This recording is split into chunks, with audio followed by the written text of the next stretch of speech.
Audience 73, page 412. Today we begin to reflect about virginity or celibacy for the kingdom of heaven. The question of the call to an exclusive gift of self to God in virginity and celibacy plunges its roots deeply into the evangelical soil of the theology of the body. To show the dimensions proper to it, one must keep in mind the words by which Christ appealed to the beginning and those by which he appealed to the resurrection of the body. The statement, when they rise from the dead, they will take neither wife nor husband, indicates that there is a condition of life without marriage, in which man, male and female, finds at one and the same time the fullness of personal giving and of the intersubjective communion of persons, thanks to the glorification of his whole psychosomatic being in the eternal union with God. When the call to conscience for the kingdom of heaven finds an echo in the human soul, in the conditions of temporality, and thus in the conditions under which persons take a wife and take a husband, it is not difficult to perceive a particular sensibility of the human spirit that seems to anticipate already in the conditions of temporality what man will share in the future resurrection. All right, what he's saying here, especially if we go back to yes, it says when they rise from the dead, they will take neither wife nor husband. This statement indicates that there is a condition of life without marriage in which man, male and female, finds at one and the same time the fullness of personal living and of the intersubjective communion of persons, thanks to the glorification of his whole psychosomatic being in the eternal union with God. Okay, basically what this means is, because our bodies, because of eschatological dimension, in other words, in the next life, as our bodies will be reunited with our souls, glorified, and we will behold the beatific vision, we will partake of the divine nature of God himself, that we are no longer married as we know marriage on this earth. Rather, we are, in a sense, married. We're married by not being married, or not married by being married. In other words, to all in Christ. All will be one in Christ. One together and one in Christ. And where do we anticipate that? Where do we get the fullest, closest experience of that on earth? Close. Where we're no longer married to one, but to all, and in Christ. Okay, you're really close. Eucharist. Eucharist, very good, excellent. Yes, yes, exactly. In the Western Church, when it comes to marriage, you take vows that say, in the theology is that till death do you part. Right? In other words, marriage is for this life. In the East, we say, till death unites you forever. You notice, it's two complementary ways of arriving at the same point. Death unites you forever, but not exclusively, as marriage is on this earth. See? What page are we on? Oh, we're on page 412 of this text, 412.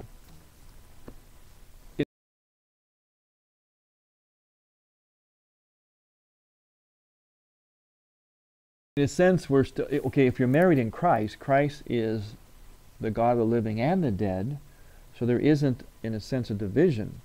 So, if we're married, if we are united in Christ here, well, then we're united with Christ forever, because Christ is eternal. It's just that we're no longer united exclusively to one spouse, but rather we are united as we are, as we get a foretaste of in the Eucharist. In fact, when you go to the Eucharist, when you celebrate Mass, this is why sometimes people have this this thing about, you know, sitting with their families and being with their families in the pew. And yeah, going to church with family is good, but at the same time, believe it or not, in church, in the Mass, in the Eucharist, that unit, in a sense, kind of breaks down and gives rise to being one with the entire family that is there. Because that is, the Eucharist is an anticipation. It's our It's our stepping into, in a sense, putting one foot into the next life, where we are no longer just my husband, my wife, my family, but we all are one. The bride, we are one bridegroom, we are one bride united with the bridegroom. And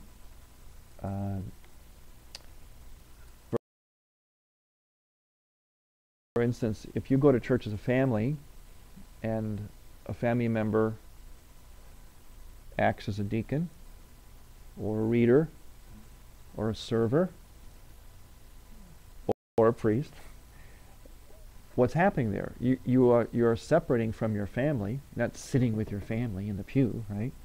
You are now there, in a sense, separated from them, but in an eschatological way, eschatological witness, as it were. You are showing that family now becomes something beyond just this unit that we know on this earth.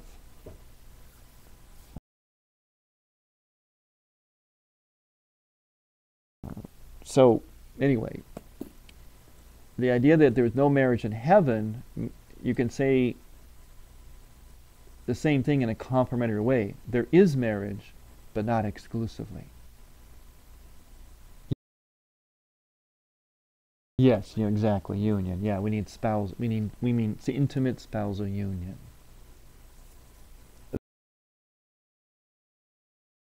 That's why in the church, East and West, a second marriage was always frowned on. For two complementary reasons, you know, but basically having rooted in the same reason, that of this eschatological dimension. And we'll see later on as we get further along with St. Paul talking about if you lose your spouse, then stay as you are, don't get remarried. You can if you need to, he says, but don't do it. Preferred not to do it, because you're married once, and after that, whatever ends that, whether death or they leave you, whatever it is,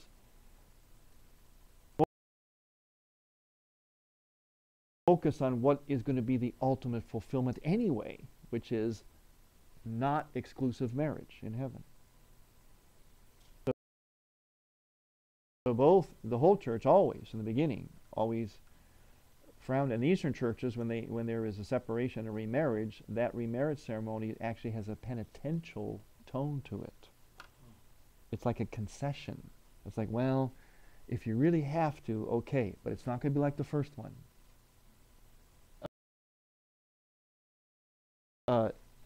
That you're married once, and after that, and especially since in the East they say you're married till death unites you forever, but if something should end the marriage on this earth, a person can, as St. Paul says, if you need to, be married again, but it is not done in the Eastern Church. It's not done like the first marriage. It actually has a kind of more of a penitential tone to it. You see, the church, this eschatological dimension, this virginal celibate dimension, as you'll see as we develop this, you're going to see that that is a foundational reality of the church, because it is in the next life. And there's no escaping it. Example, I come from a long line of married priests. My grandfather was a priest, my great-grandfather, etc., etc., etc., on both sides of my family, because in the Eastern churches, we had an unbroken tradition of married men could become priests. Now, once you're a priest, you can't marry. So you had to get married first. And the norm, and where my church came from, which is Central Europe, the norm is most priests are married. Most parish priests are married. The celibates tend to be in monasteries. Not in every case, but for the most part. Now, when the discussion of married clergy comes up from time to time in our modern world, there are some things that people are not aware of in that discussion. They're not aware of the fact that celibacy subsists in marriage, in the married clergy, because it subsists in marriage, period.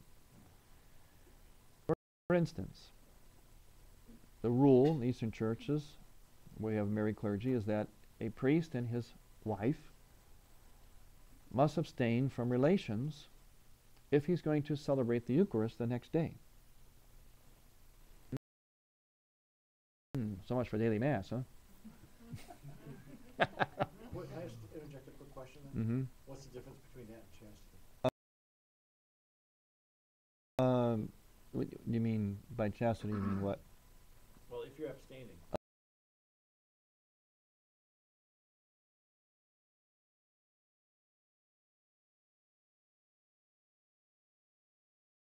In order, you will not have children. Well, a distinction, but it's a lawyer's way of looking at it. yeah. Chaste means you're not going to engage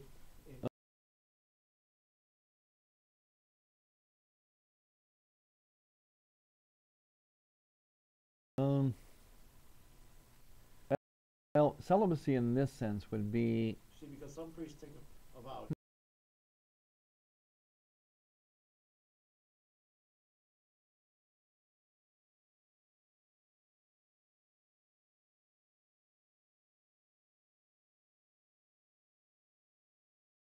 You mean secular from religious creed?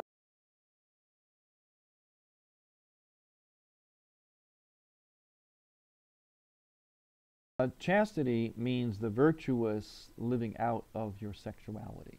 Is actually what chastity means. To be chaste means, because in the wedding ceremonies we pray that the couple lives a chaste life.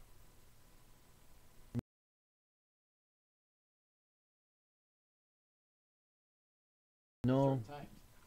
Yeah, it includes that, but chastity actually means living your sexuality purely, in whatever way that is. It entails chastity, or abstinence, yeah. And there is no daily Mass in the Orthodox Church, right? Well, it's not common, and that's one of the reasons, you know. Not the only reason, but it's not as common. Now, the celibacy means married. Celibacy actually means being married. But being married, it's a renunciation of sacramental marriage, or if you want to call it earthly marriage, but it is an affirmation of mystical marriage. You are mystically espoused. So you're going to see that marriage and celibacy are two sides of the same coin. They're absolutely interdependent. See, we have this idea that here's celibacy over here. Who wants that? And here's marriage over here. Everybody wants. But that's wrong. As a result, we don't know how to live celibacy, and we don't know how to be married. You must put the two together if you want to be happily married or a happy celibate. As we'll see in his treatment of that in the theology of the body. So the married priest has to abstain from relations. Also, during the fasting periods of the liturgical year, especially, for instance, Lent, he's encouraged to, highly encouraged, he and his wife, to abstain from relations during those times. Also, if he loses his wife, he cannot remarry. Why is this? Part of the reason for this practice, some believe, well, in terms of the historical, there's a theological reason, but the historical reason is that some believe that there was, from the time of the apostles, a rule of continence. From the time a man was called and had hands laid on him, he and his wife had to be continent from that time on, and his wife had to agree, of course. And the prescription of not being able to have relations prior to celebrating Eucharist in the Eastern churches, many would believe is a remnant of what was originally an apostolic rule, from the time of the apostles, of continence, forever, rest of your life. Theologically, It is exactly what we're talking about tonight. It is the fact that our ultimate destiny, our eschatology is this oneness with God. And so our sights are focused, when all is said and done, or as they say in our common language today, at the end of the day, our sights are focused on God as the ultimate fulfillment, that we will be one with God, and only by that way being one with each other, with all, not just exclusively one. And that's our real destiny. And so that is always going to need a reminder, it's always going to need to be made present. And so even in the married priesthood, there is an element for that priest of celibacy, because the priesthood by its nature is eschatological. It points to the reality beyond. And that reality beyond is not going to involve marriage as we know it on earth. So the priest, even the married priest, has an eschatological dimension. Even a married priest. And that's very significant to keep in mind whenever that discussion comes up, especially when it comes up in regard to the clergy sex abuse. If we just let them get married, everything will be fine. Now, the people that say that have no idea what I just told you. None. They don't know what they're talking about.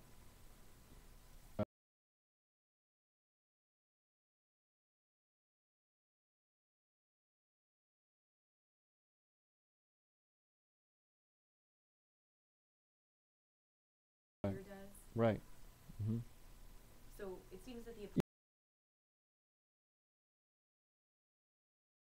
Yeah, they didn't divorce them, but right. it was believed that they probably, either the apostles themselves or those right after them, lived celibately with their wives. From the time they were called, or the imposition of hands. When I was ordained a priest, the ceremony for the ordination, one of the quintessential moments that made me a priest. If you can identify the moment, ding, you're now a priest. You can't exactly, but in terms of the liturgy, the moments that do that are significant. That moment in our ceremony in the Eastern churches, it might be somewhere in the West, I don't know it well enough in the West. That moment is identical in every way. It's the exact ritual for our wedding ceremonies. So in other words, I went through the exact same ritual as a celibate priest, to become a celibate priest, as a couple goes through when they're married in our church. Yes, my spouse, though, is the church. It's a mystical marriage. I am mystically married, and they are sacramentally married. This is a very, this kind of understanding, this integrated, synonymous with Catholic, integrated view of marriage and celibacy is one, I believe, is one of the things that if it eventually catches on and we integrate it into our ethos, will be one of the most revolutionary, dynamic things in the church and in the world. The priesthood is a sacrament. Yes. But it's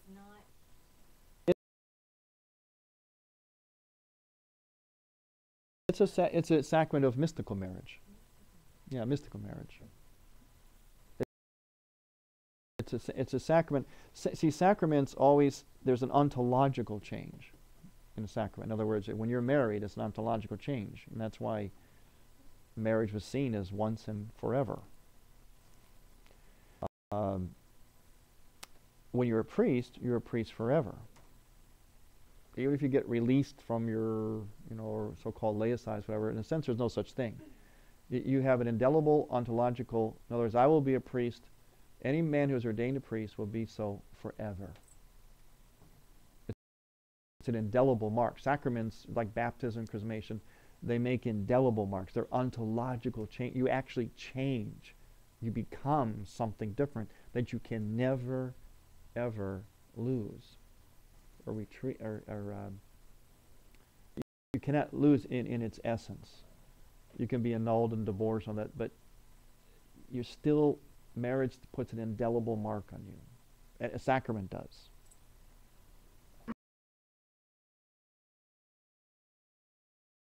To marriage and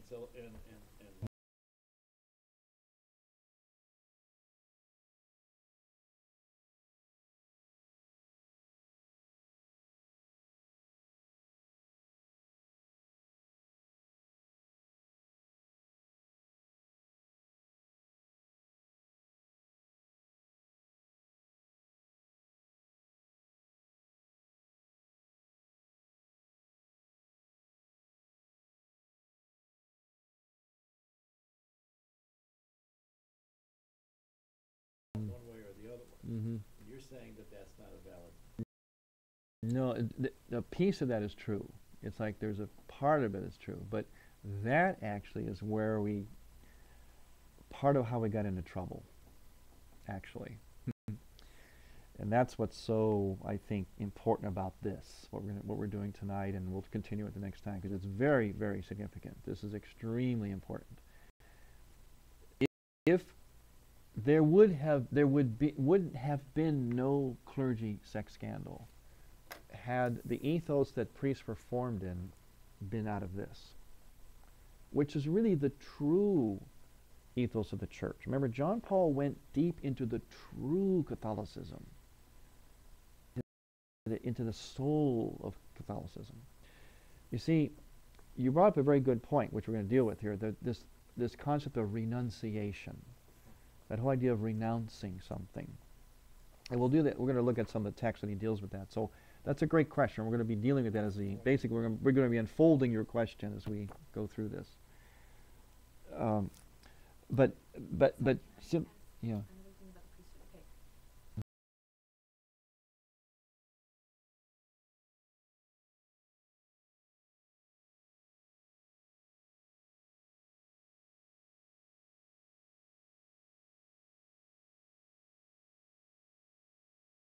Mm-hmm. You're not the high priest, but you stand in. Mm-hmm. There's not Christus. Yes, alter Christus. And then religious life is not.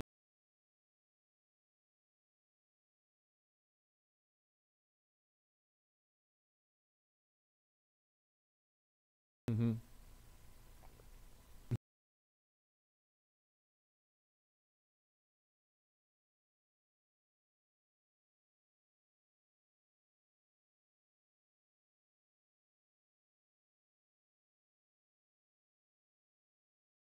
I think this is where we're really, really messed up, because Mm-hmm.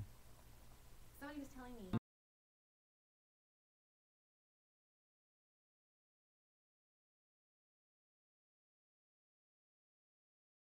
Mm-hmm. she wasn't having any of that. She's like, that's just a bunch of Right.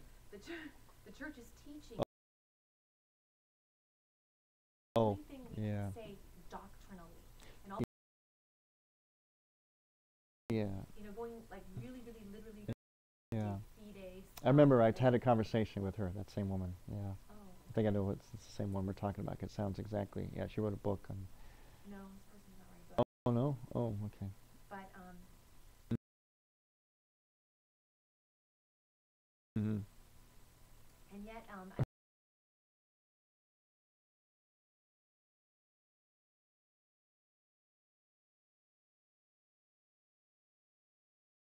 Right. You know what I mean? Exactly. Right. like I think God lets us have Yeah. something. So if we're Right. going to ignore all this stuff and say Right. the church never pronounced on Right. into doctrine, then God, Right. if we're only going to live by the bare bones. Right. Exactly. And doctrine does not explain everything. Doctrine is specific. It's specific to certain fundamental teachings. That doesn't mean anything else is meaningless or superficial. The why behind it is the key, because if you tell people, well, yeah, it's true, one of the biggest reasons is because Christ himself was celibate for the kingdom, and he did not ordain women. Uh, if you tell people that, then you're back to where the whole fight began, starting like in the 60s, that, well, it's just because then they search for the why. Well, it's because he was just following the culture of the time and all that. And see, they can trivialize then the doctrine. But when you bring in the why, Christ, as you said, sister, that we have an indication as to why Christ was celibate and he ordained men, then the doctrine makes sense, and it can be accepted or understood by the world today that we're supposed to be evangelizing.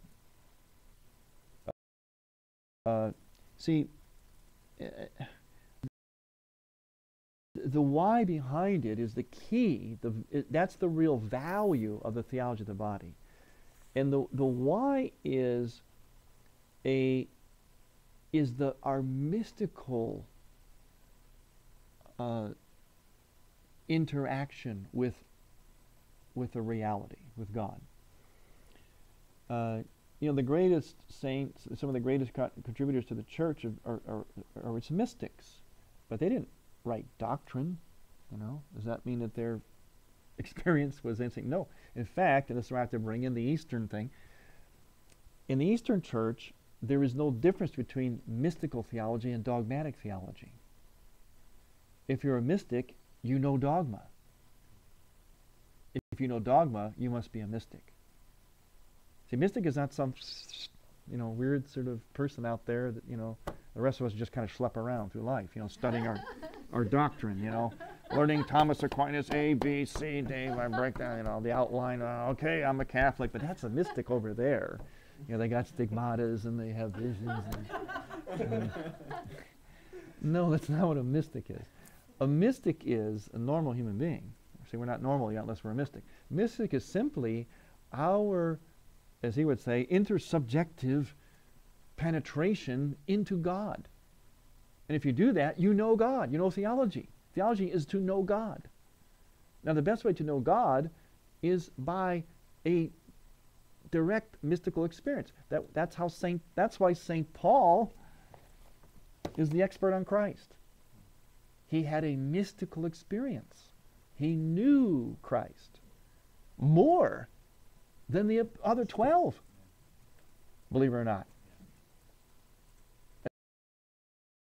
That's why we want to know, what do we know about who was Christ? Yeah, historically, we know him in the four Gospels, but who was he cosmically, theologically? We go to Paul for that, because he had a mystical revelation. We go to Paul for Christology. And the one who could tell you that is St. Thomas Aquinas himself. When he said, remember, he had a mystical experience. He was a mystic. Yeah, all he was so strong. Exactly what he was saying is that no matter what I can say humanly, rationally, I really know God from a mystical experience.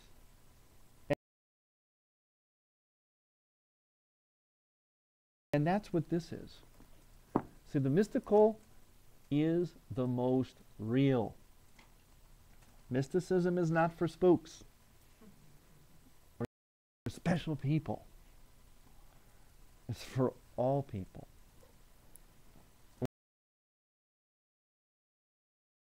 When Adam looked at Eve and said, "This one at last is bone of my bone, flesh of my flesh," he was having a mystical experience. In fact, Eve was created when God put Adam in an out-of-the-body experience. Who else had an out-of-body experience? St. Paul.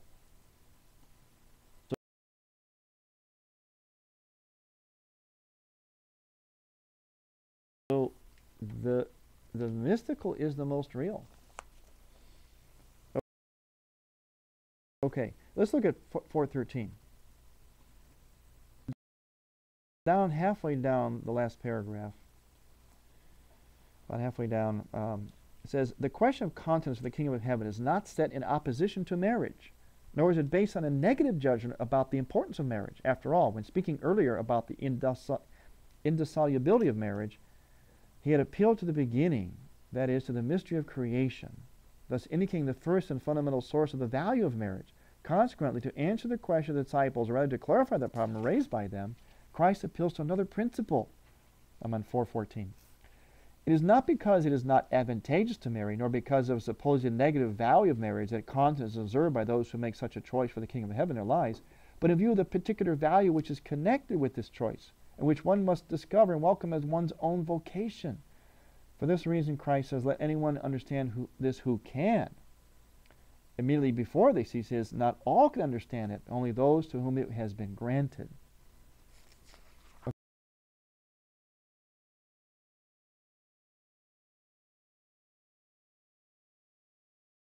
Okay, let's look at page 418. The top there, about halfway down that paragraph, 418.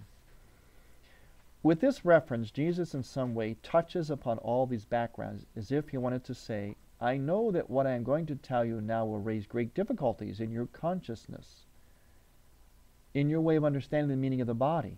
I shall speak to you, in fact, about continence, and this will undoubtedly be associated in you with a state of physical deficiency, inborn or acquired by human cause.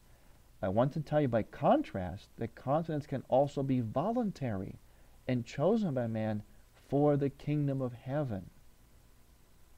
See, this was revolutionary to them, because them, you just got married unless there was something wrong with you.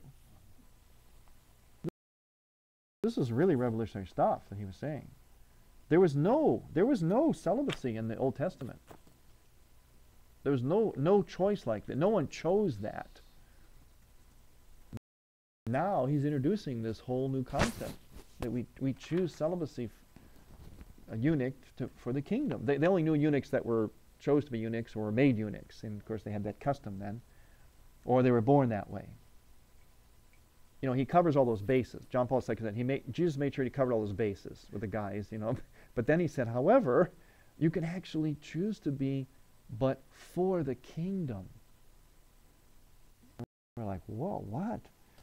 Okay, we'll read on in the next paragraph about halfway down. From the point of view of theology, that is, of the revelation of the meaning of the body, which is entirely new in comparison with the tradition of the Old Testament, these words are thus a turning point. Their analysis shows how precise and substantial they are, although they are so very concise.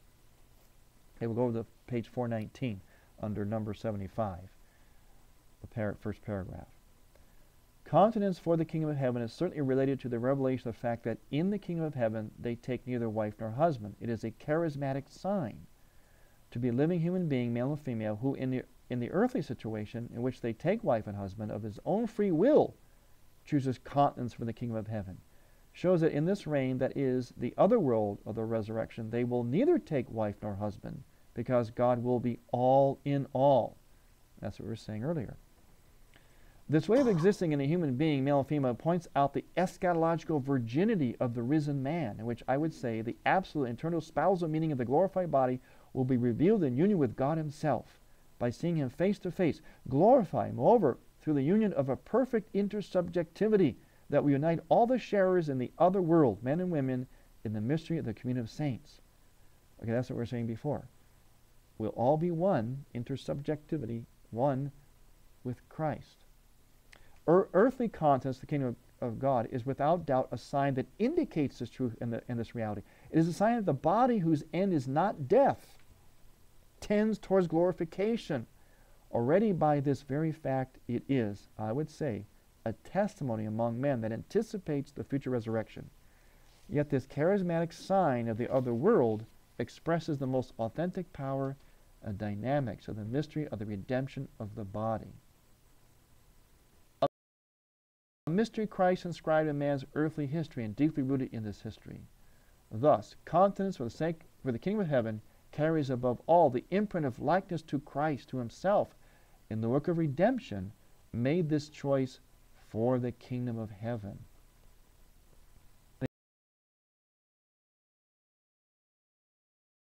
He talks about making this choice, how it can be fruitful. Because this is a thing that, you know, when people, you know, we want love and fruitfulness. We want intimacy, and we want to bring forth life. the most basic, fundamental human desires. Why? Because that's what makes us like God. So when people, have an aversion to the celibate choice, it's because they believe they cannot have intimacy and fruitfulness, union and creation. But what Christ is teaching the apostles now, and what John Paul is dealing with here in Theology of the Body, is that no, you can have it, but in a different way, in a spiritual way. Down at the bottom, he uses the example of the Holy Family. Towards the bottom of this first paragraph in 420. Only Mary and Joseph, who lived the mystery of his birth, became the first witnesses of a fruitfulness different from that of the flesh. That is, the fruitfulness of the Spirit. What is begotten her comes from the Holy Spirit. And the next page over, 421, about 2/3 down the first paragraph. The grace of the hypostatic union is connected, I would say, precisely with this absolute fullness of supernatural fruitfulness. Fruitfulness in the Holy Spirit, shared by a human creature, Mary, in the order of continence for the kingdom of heaven. Mary's divine motherhood is also in some way a superabundant revelation of that fruitfulness in the Holy Spirit, to which man submits his spirit when he freely chooses continence in the body, specifically continence for the kingdom of heaven. So in other words, he's saying that Mary was spiritually very abundantly fruitful by her choice to be continent for the kingdom. Now, what do we call the head of a women's religious order? Mother. Mother. Scandal. They're having babies? We think nothing of it, right? What do you call me? Father, right? A lot of times I'll meet somebody and introduce myself. I'm Father Tom. Well, it's okay if I just call you Tom? No.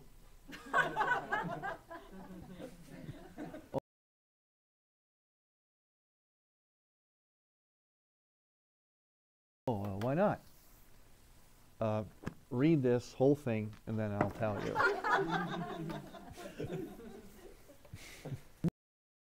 No. Because we're talking about a very, very real form of relationship that is spousal and fruitful. And no, you're not going to reduce that to some banal buddy. Oh, it's Tom. No.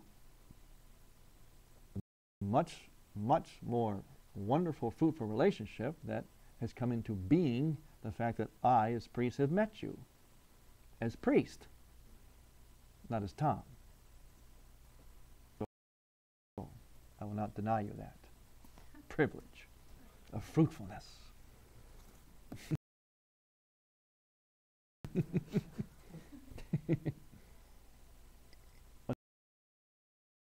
One time a parishioner asked me that. He was calling me Tom, and I corrected him, and he said, "Yeah, but doesn't that mean we have like a greater relationship than just being a priest? Just like pastor?"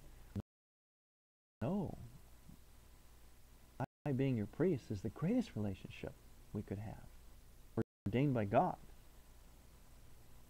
You are reducing that and thinking you are exalting it.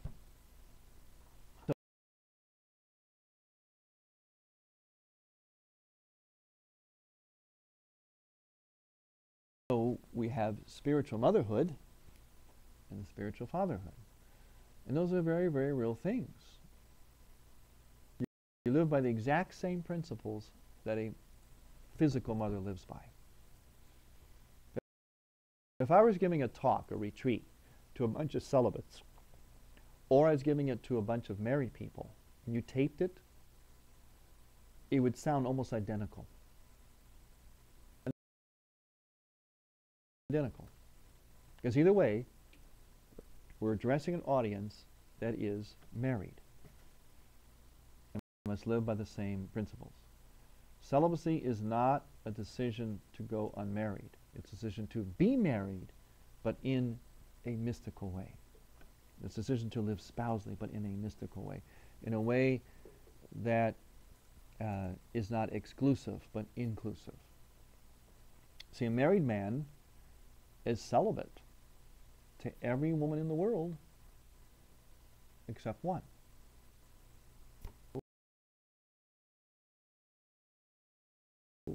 Marriage exists for celibacy exists for a married man too.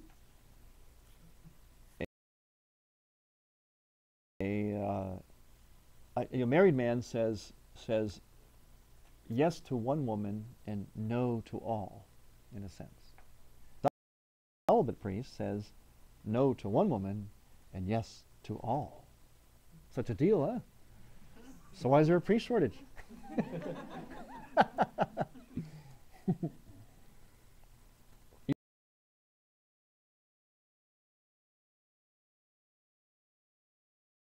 Either way, it's a yes for gift of self. In one, it's exclusive to a person. The other one, it is inclusive and not exclusive to any one person. Yes, it's natural because of our bodies. And that's the whole message here. Our bodies say gift, they speak the language of gift. The reason why it might be hard for us is because of concupiscence, the fall. But our very bodies say gift, and our desires, human being, the one thing we desire most as human beings is intimacy. We desire to give ourselves and to receive someone. And there's various ways. It's friendship or marriage. And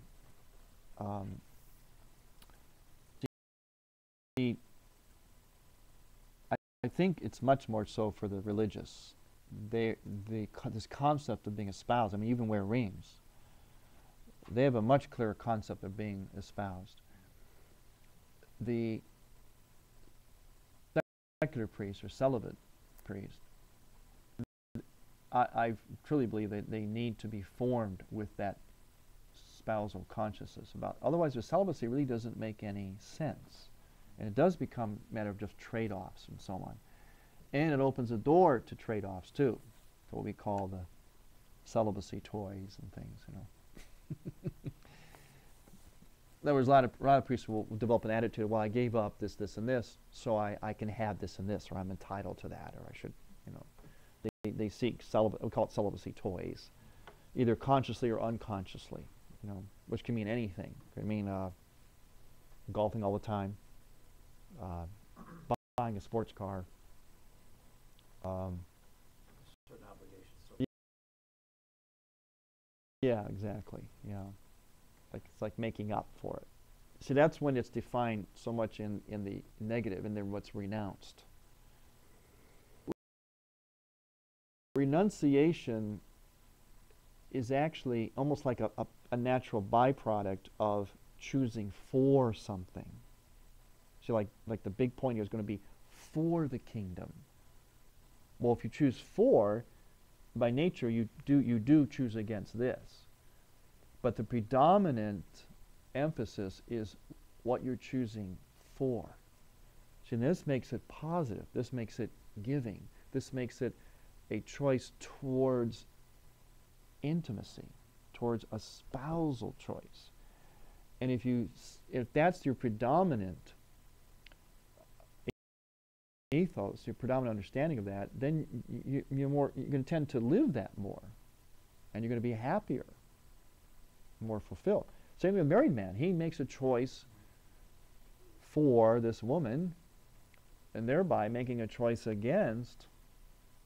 He renounces all other women, and a lot of other things too. You know, he renounces his bachelor lifestyle and those kinds of things. You know.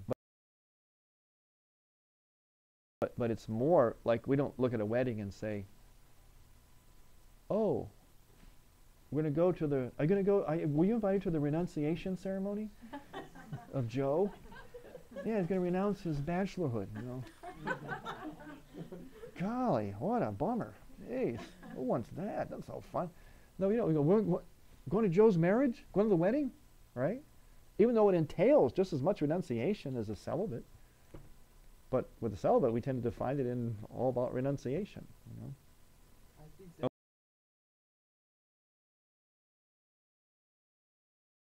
Oh yeah, that's right.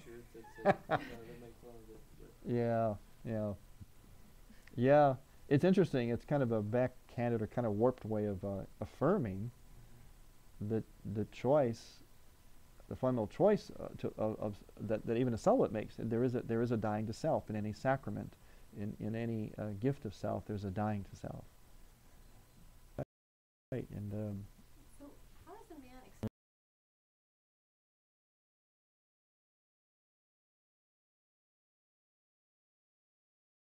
yeah, because mhm, that, but they're still men. right, But you can't rescue God. You know, right, men love to be active and doing things. right, And rescuing, exactly, but you right, can't rescue God. You have to let yeah, God that's rescue right, you.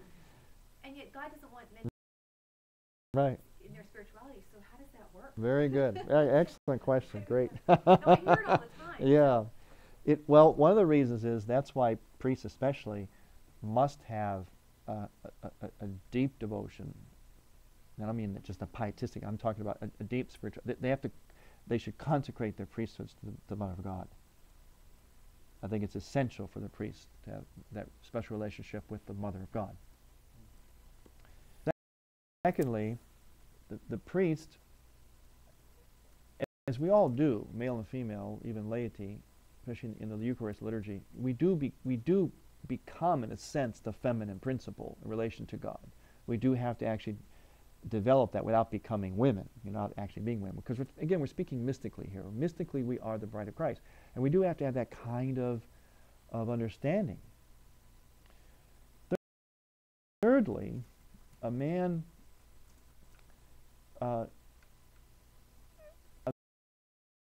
a man relates to Christ a little differently than a woman. And this is why also spirituality is, in a sense, harder for men. We come at it from a different angle.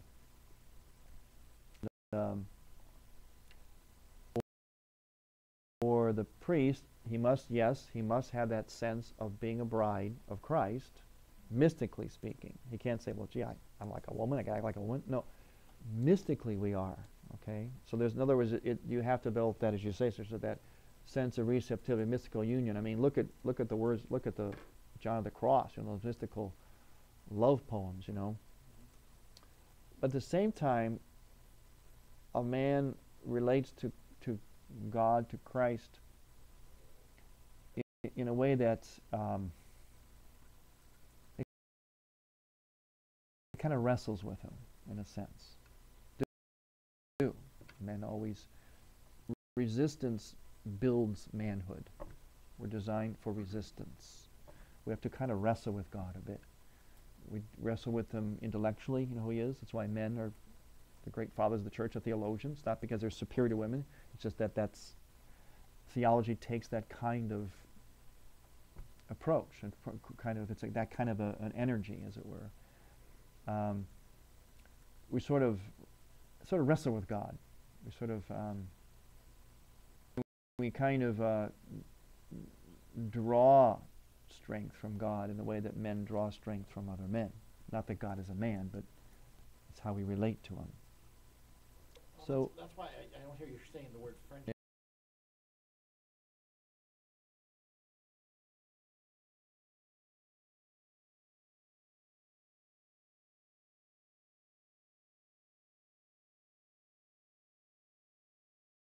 yeah, That runs rampant. But right. the idea is not uncommon for the rest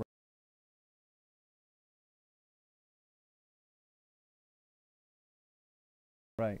and then very intimate, Right. caring. Very good. You're stumbling upon, the part that's probably really difficult for people in our culture today. Intimacy among men. Right. A priest also has to have that, obviously, that intimacy with Christ, with God. And there is a form of intimacy among men, which is which is absolutely necessary for men to become men. The same thing with a man to grow in his priesthood. See, priesthood is synonymous with maleness. Priest is a man is a priest. Priesthood is maleness, maleness is priesthood. And this whole subject in itself, I know, but and as a result, for a man to grow in his priesthood, he has to grow also as a man, as he would as a man. How do men grow as men? Men grow as men with by having intimacy with other men. In other words, males become men. They grow into manhood. They realize their manhood from other men. See, manhood, we do not become men naturally. We become males, but we don't become men naturally. We become men by something outside of us, and how we connect with that which is outside of us. How do we know that? As always, the answer is in our bodies. Our male parts are external. If you understand everything about men, you can understand in one word: externality. External. Outside. Men become men by something being bestowed on them. Even Jesus, when he was baptized and he was on the Mount Tabor, what happened? When he came out of that water, the voice of his Father boomed out, "This is my beloved Son." His manhood is bestowed. He had to hear from his Father that bestowal of manhood. Right, yes, yes. And that's the same kind of thing happens in men's relationship with God. There's, in Christ, there's a kind of a male intimacy, male bonding, as it were, that he has to develop. Which is why, prayer is so important to the priest, so that he can develop this intimacy. As that is he should be afraid of. I just say in our culture we're afraid of it because of the gay thing and everything, but it's really a mystical intimacy of father and of brother. But he has to also, in a sense, be open to it as female too, as bride. It's a great vulnerability. I mean, the priest, he has to be, well, every man, but especially a priest, has to have a tremendous vulnerability. God. Well, God, it's always. Yeah, yes. That's why in the Old Testament, is in Moses, you read the Old Testament temple, it was remember the women had their place and the men were up front. It's like, stand back, ladies. I'll approach him. It's a man's job. It's but in a sense it's true. It's like it was an awesome thing to approach the Lord, So it was considered to be like a man's job to face the Lord, because you could be consumed by the power of his presence. The men would go there and, like Jacob, wrestle with God. Men wrestle with God. They ask the questions, and they get mad at him, and they despair, and they,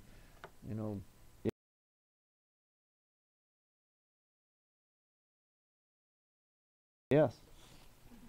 Okay, let's go. I want to go. Let's see.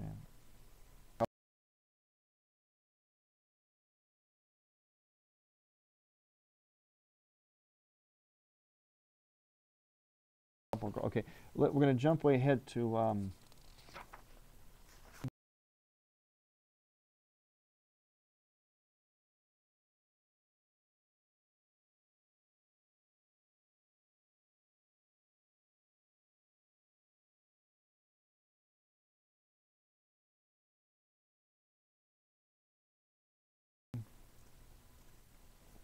let's go to page 429.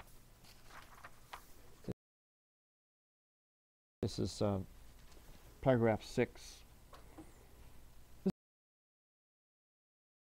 This is also the opinion of the whole tradition, both doctrinal and pastoral. The superiority of continence to marriage never means, in the authentic tradition of the Church, a disparagement of marriage or a belittling of its essential value. It does not even imply sliding, even merely implicitly, toward Manichaean positions or support for ways of evaluating or acting based on a Manichaean understanding of the body and of sex, of marriage and procreation. Of course, Manichaean was the heresy that the body was bad and the spirit was good. The evangelical and genuinely Christian superiority of virginity, of continence, is thus dictated by the motive of the kingdom of heaven. In the words of Christ, reported by Matthew, we find a solid basis for admitting only such a superiority, while we do not find any basis whatsoever for the disparagement of marriage that could be present in the recognition of that superiority. Okay, so basically, celibacy, religious life, is often considered to be superior or holier than marriage. It is and it isn't. It is in the sense that the next life, the kingdom, is our ultimate goal, is greater than this earth. And so in that sense, celibacy is greater than marriage. But on another level, no, they both are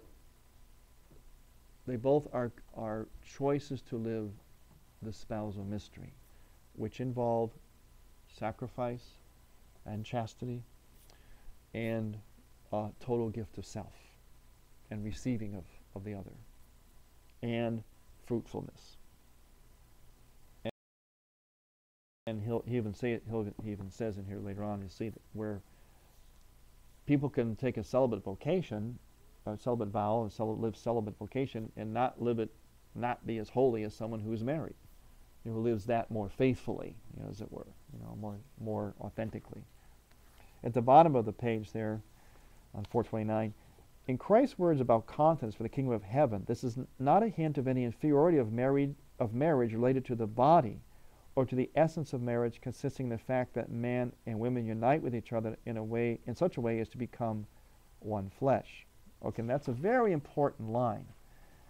I'll read on, I'll come back to it. Next page. Christ's words reported in Matthew, like Paul's words, give us no reason for holding either the inferiority of marriage or the superiority of virginity or celibacy on the grounds that by their very nature, the latter consists in abstaining from conjugal union in the body. On this point, Christ's words are decidedly clear. He proposes the ideal of continence and the call to it to his disciples, not by reason of the inferiority of or of prejudice against conjugal union in the body, but only for the kingdom of heaven. Now that's very, very important, because there's been a lot of thinking in Catholic tradition that because two bodies come together, it's something lesser, that it's carnal and animalistic, whatever, and people who don't do that are more pure, that there's something inherently kind of dirty about the fact that their bodies come together, and that's why celibacy is better, because you don't do that dirty thing. Now that has crept in even this, in the church from very early on, and you can understand why, because our sexuality has fallen, but it doesn't mean that the sexual act itself is wrong or dirty or bad, and that if you stay away from it, you're better. And this was even some of the thinking that even influenced some of the fathers of the church, which thought that some even believed, like even some of the Eastern fathers, some of them, and again, when you talk about the fathers of the church, you have to look at them in their entirety. You can't just pick out, a lot of people do that, they always want to beat on poor St. Augustine, And the greatest minds and persons of the history of the church, they pick out this or that, and they say, oh, see, he was weird. No. You got to look at their totality. In the Eastern Church, they had this concept called the garment of skin, where they believe, since there were two creation stories, they believe that actually we were created in a way in which we didn't have these kinds of bodies that had intercourse, but that after the fall, we took on this kind of body and had intercourse. Called it the garment of skin, almost as if we were more spiritual than physical at first, but that we became more physical as a result of the fall. That was one concept of some of the great Eastern fathers. Not all of them, but some of them. But nonetheless, that doesn't mean that, they know that through the body we did experience Christ, and Christ took on this body, so it deified it. They had all that, just like John Paul. But what I'm trying to say is that always there was this temptation to think that maybe this conjugal relation stuff was somehow less than someone who stayed away from it. I think Yeah. Scott Hahn mentioned And again, because they didn't have the theological anthropology that we had, and especially with Christ, when Christ took on this body and revealed that it's the body. The body expresses the person and helps us to participate in that spousal mystery in the life of the Trinity, and we'll get our bodies back glorified.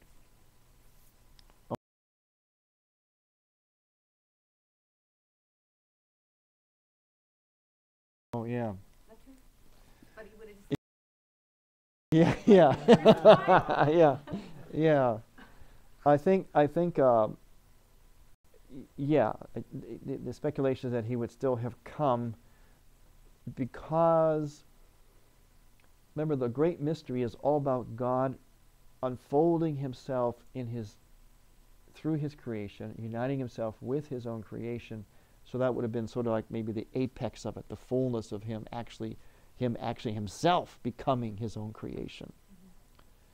And without the reason of dying and having to die and rise, but just to fully incarnate Himself.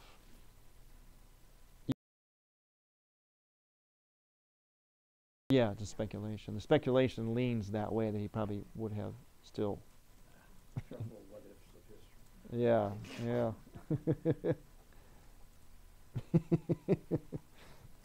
Come.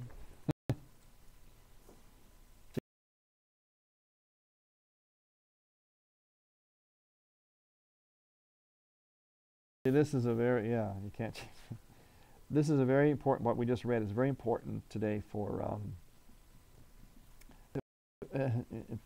John Paul II does a lot of stuff. He's very fair to both sides.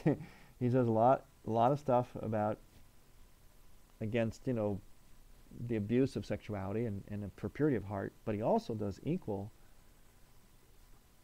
to any kind of prudishness. In fact, he probably leans more that way in his emphasis. In fact, I think he's said that, between a liberal or a conservative interpretation of these things, he said the conservative would actually be more harmful.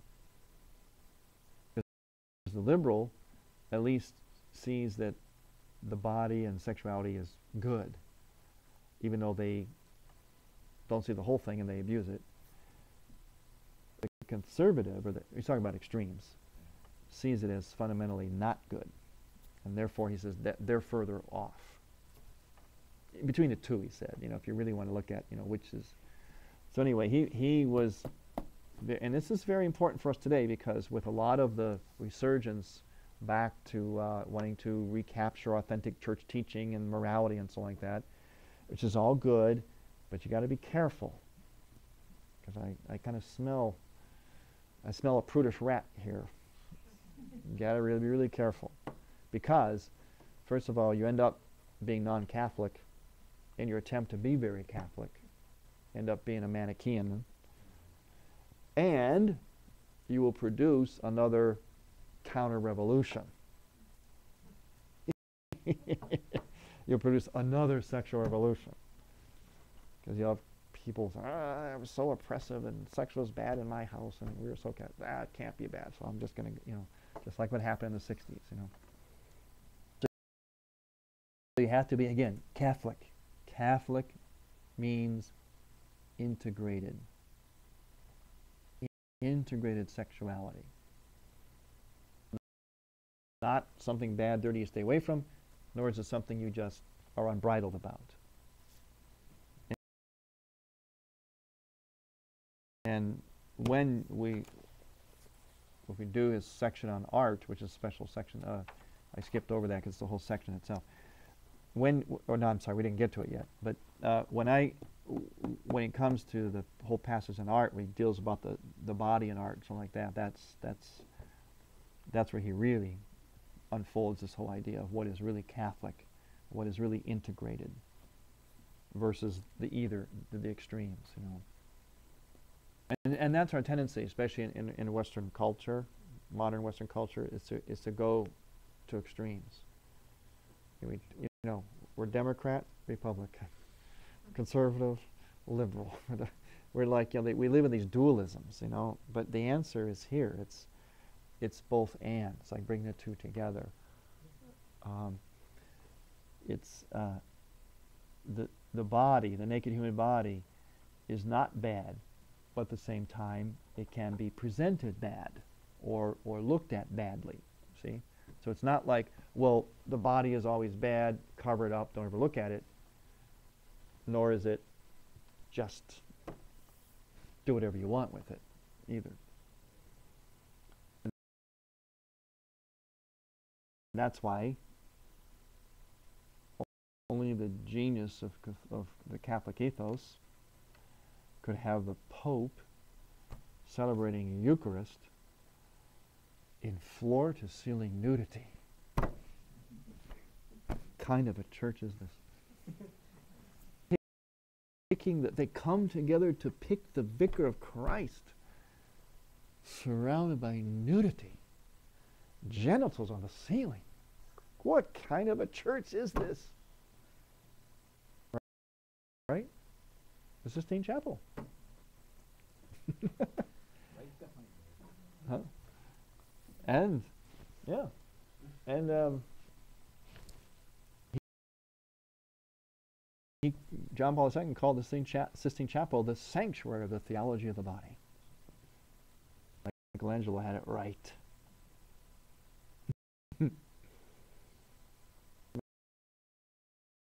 Imagine, these are instruments of prayer. How can this be? Are they occasions for lust? Lust of the eyes.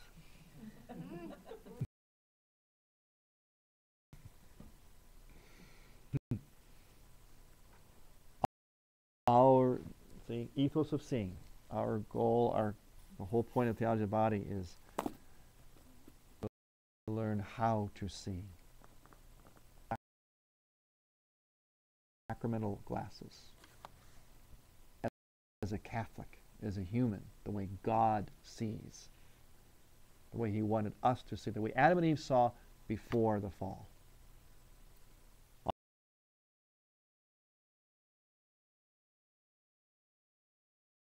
Ah, good question, yes. And he deals with that. He says, we cannot retrieve original innocence, but we are to reach back there to at least try, in a sense. You get like an echo, where there's an echo of the original innocence in us.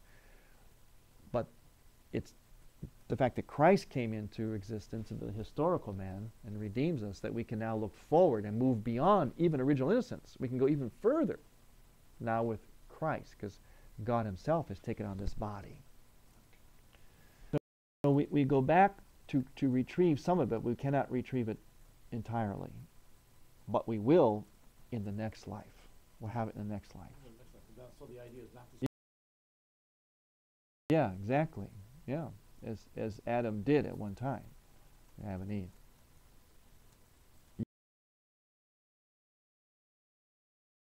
Yeah, yeah. That's ultimately how. Yeah. And also by learning this. This is a manual for seeing, how to see correctly. This is a manual to reconfigure our brains, form them back to being Catholic, because they've been configured to not be Catholic, really. Secular or Protestant, Manichaean, non-sacramental. It's really a brain reconfiguration, spiritually speaking, mystically speaking.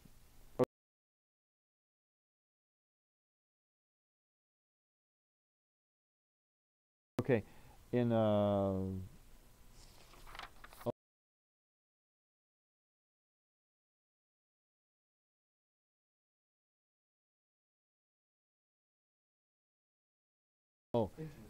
well, they want, like some time before today. Yeah. Oh, men want to know that they have what it takes, that they're adequate.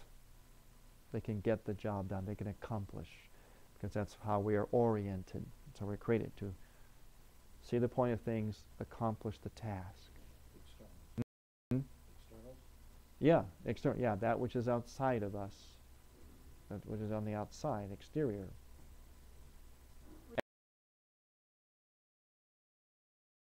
Absolutely essential. Absolutely. Men cannot, except, well, grace of God, yes. Males cannot become full men, functional men, unless they receive that message first from their father. Which is why one of the biggest phenomena we have today that explains a lot of suffering is father wound. Behind probably most, if not nearly all, of our problems today. Father wound.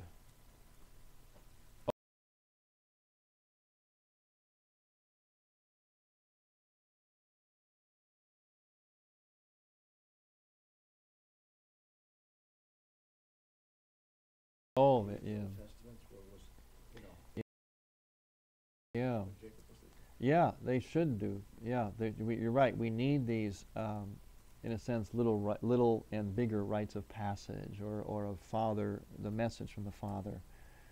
I'm saying some of it. We need a lot more. We need to be, like, in a sense, schooled in it. You know, really. If he doesn't get it from his father, he has to get it. He has to get it from three sources. One, his father, first and foremost. Number two, the male world.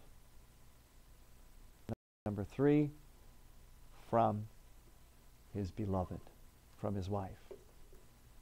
Now, those three things, when you go into those three areas, you will be able to understand and also heal, treat same-sex attraction in men, because that's where it happens. And you will also be able to understand and help marriages,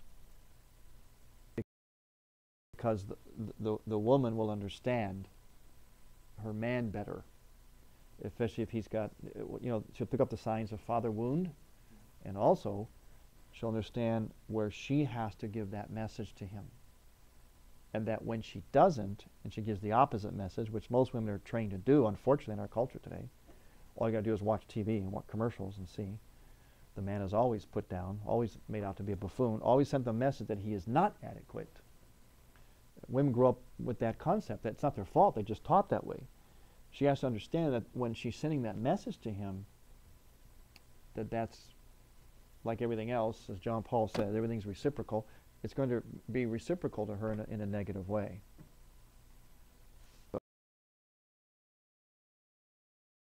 So that message is critical to a man all his life. The reason why you have a lot of wounded men today is because they don't get that message, and they get the opposite.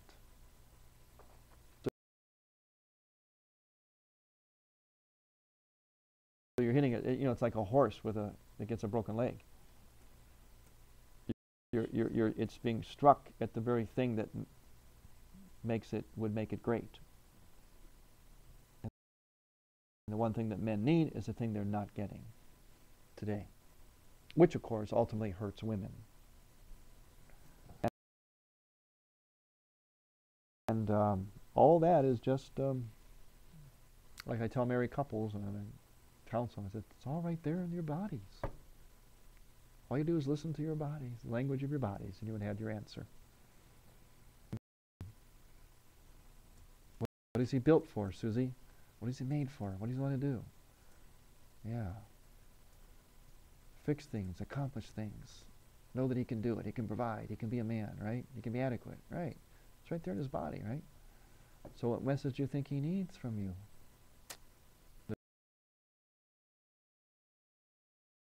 There's a message for the woman, too. The man doesn't understand, it has to be delivered, too. And once they understand that, then you can really repair these marriages. And it's all theology of the body. There's no such thing as a marriage problem. It's all problem of theology of the body.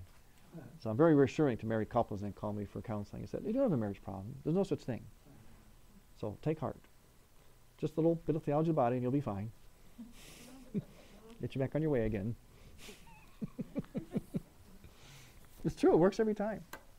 If they follow it. If they follow it. But that's what the problem is. the problem is. They hurt each other because they don't understand each other's legitimate needs or each other's fears, and so they're basically connecting to each other's fears. They're wounding each other all the time. They don't even know it. You know, just you help them have insight into that. Satisfy each other's needs, legitimate needs as man and woman, stamped in the language of their bodies. So anyway, okay, see, that's why the theology of the body is the answer to all life's questions. It really is. The economy, the environment, it is. What subject you want to talk about? You can be expert in any subject just through the theology of the body. You can, really. Because it's a sacramental word. It's the correct view of things. That's why I said my original question. What President Obama, whoever, you know, is running, whatever, what's your view of the human person? Because that will tell me whether your policies are going to be effective or not. No view of the human person, if it's not accurate, your policies won't work. Sorry. If they're not sacramental, they're not going to work.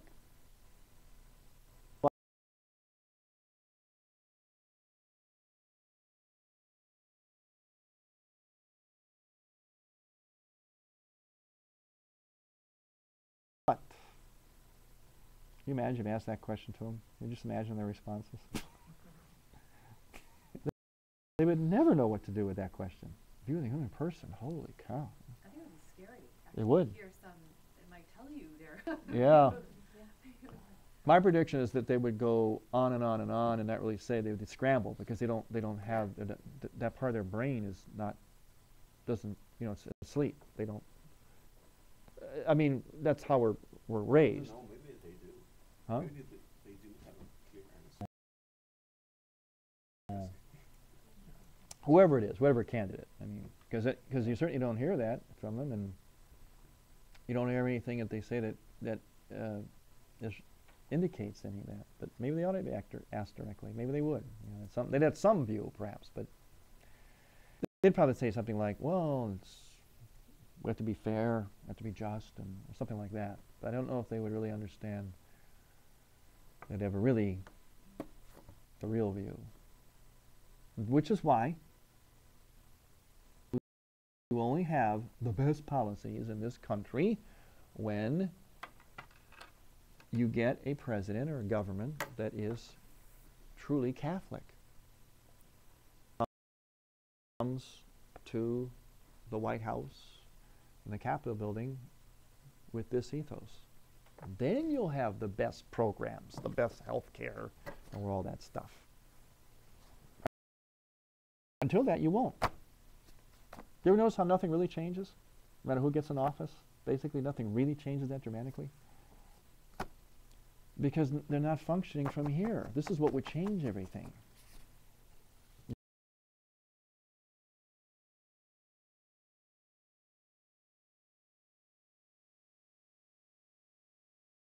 Human person has to be person. Human being is, okay, it's a species, but person brings it. Person is what really gives it that depth, yeah, and attachment to God, because God is person. Where do we get the definition of person? We get it from God. See, so when you say human person, it's very not humanity, human beings, human nature. No, human person. You know, I don't have time, but you know, really, think about the economy. Think about economy. What's the economy from? What? No one will ever say what the cause is and what the cure is, and it's real simple. It's just greed. That's all. I mean, greed because I'm gonna get off on economy, but you know, it's spirituality. No one will speak on spirituality. Everything is spirituality is behind everything. You know, good spirituality produces good economy. Bad spirituality produces bad economy. So don't work with economic policies. It won't do anything. Work with the spirituality. When did gas prices? Do you notice how gas prices went down all of a sudden, real dramatically? Did you notice that? No, how do you heard everything? Everybody was ready to lynch everybody because they went up, but when they went down, they plummeted. No one said anything. No one like, wow, this is great. No, they just, why did they go down?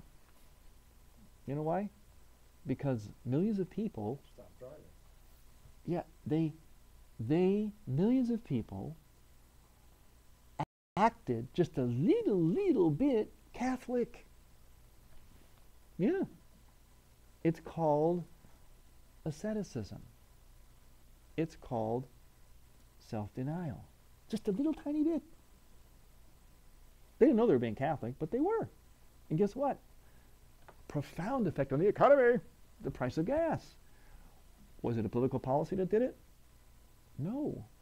It was individual persons being Catholic. Now, what if we were all a lot Catholic? Golly, gas would probably be free.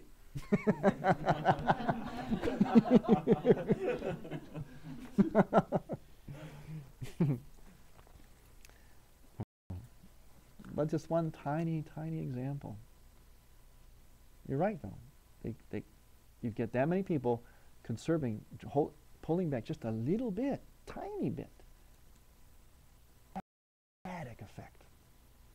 You see the power of Catholicism?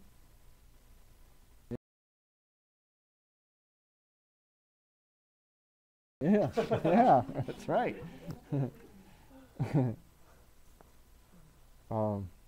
Okay, a couple of quotes before I want to salient ones before we. Page 431. I'm going to end up with two good quotes here. What adequately, page 431, number 4. What adequately corresponds to Christ's words reported in Matthew seems thus to be the complementarity of marriage and continence of the kingdom of heaven in their meaning and manifold importance. The complementarity of marriage and continence. See? Two sides of the same coin. Very important. In the life of an authentically Christian community, the attitudes and the values proper to the one and the other state, that is, to the one and the other essential and conscious choice as the vocation for one's whole earthly life and their perspective of the heavenly church, complete each other and in some sense interpenetrate. There. Very important. They complete each other and in some sense interpenetrate. That's what I was saying. One, I call it one subsist in the other. They complete each other. The celibate, I as a celibate am energized in my celibacy by good marriages because they remind me of the spousal dimension of my celibacy. Conversely, my celibacy, if I live it right, especially spousally, reminds the married person of the sacramental or eschatological dimension of their marriage. And if we both are doing those things for each other, guess what? We have great happy celibates and great marriages. Perfect conjugal love must be marked by the faithfulness and gift to the one and only bridegroom, and also by the faithfulness and gift of the bridegroom to the one and only bride, on which religious profession and priestly celibacy are based. In sum, the nature of the one as well as the other love is spousal, that is expressed through the complete gift of self. The one as well as the other love tends to express that spousal being in the body which has been inscribed from the beginning in the personal structure of man and woman. And on the next page we'll finish up because that's a great one there. On the other hand, spousal love that finds its expression in continence for the kingdom of heaven must lean in its normal development to fatherhood or motherhood in the spiritual sense. That is precisely to that fruitfulness of the Holy Spirit we have already spoken about. In a way analogous to conjugal love, which matures in physical fatherhood and motherhood and is confirmed in them precisely as spousal love. On its part, physical generation also fully corresponds to its meaning only if it is completed by fatherhood and motherhood in the Spirit. Was that woman who gave birth to octuplets a mother? No. Yeah, biologically, physically, there's no spiritual investment there that makes motherhood. In the Spirit, whose expression and fruit is the whole educational work of the parents in regard to the children born of their bodily conjugal union. See? It's the total investment in the child. That's what makes you a parent. You see, even two people who have conjugal relations, conceive a child, and birth that child are not parents.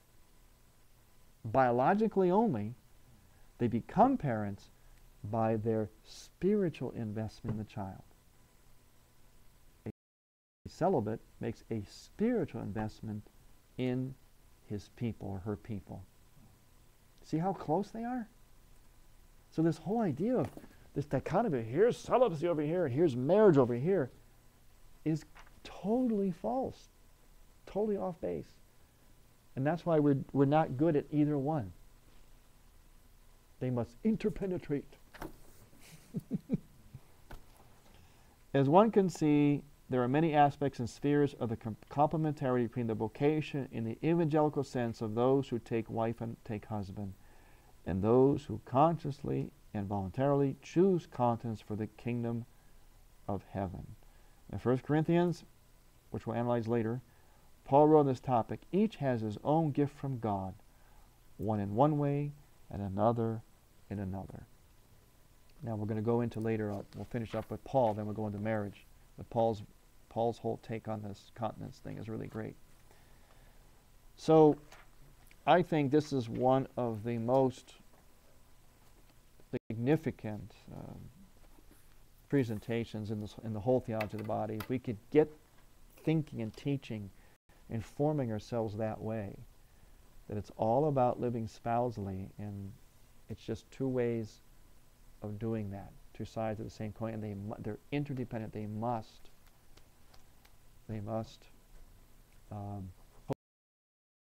coexist and support one another, and not be so opposed. Defined in more so in what they choose than in what they renounce. That's all part of it, the renunciation, but it's more in what is chosen. Basically, it's a choice to love. It's how we should raise our children. Should ask them, how do you want to make a gift of yourself in your life? You want to do it as a lawyer? You want to do it as a doctor? Do it as a priest, teacher, nun, whatever. But the ethos should be, give yourself. That person will make a great religious, they'll make a great spouse, and a great lawyer, and a great doctor, or whatever. It's your inner ethos, your inner... All right, so we'll continue on with finish up here, then we'll go to the next section on marriage, and then finally on love and fruitfulness. And then after that, then we'll open up to, if you want to continue on, we can do the other specific areas, like specific issues and so on. Some are in here, some are just issues that are, all the hot button issues of Catholic teaching and morality. We can do that by applying this to it. Okay, thank you for coming. Did we have some audience there in the? Oh yeah. Or did 15 people. Oh, good. They said, we hope this is being taught in the seminary. Yeah, people always say that, which is true. Yeah, we hope. I just was speaking to seminarians out in Seton Hall this past week. Oh, really? Yeah. So I was teaching it there. Is it part of their curriculum at all? No. That I know of, no, it's not. The theology body hasn't, for the most part, become part of the curriculum, but it really should. It should be what the whole curriculum should be designed around this framework. In other words, whatever discipline you're learning, it should be done through this system, which is what they did basically with the Summa, St. Thomas Aquinas. Everyone had to learn it. Yeah, we had to learn it. Well, this is what we should do with this now. They're all saying thank you, Father. Oh, thank you. Thanks for tuning in. Really, because it would tailor everything, the way you approach everything. And sacraments, to preaching, to counseling, to youth ministry, to religious education, to canon law, everything. Everything should be. A lot of observers of the theology of the body, a lot of expert scholars in it, believe that that's what's going to happen with this, or it's already will, as St. Thomas was for all these centuries. That's what this is going to become. Formation, education will now be done through this system.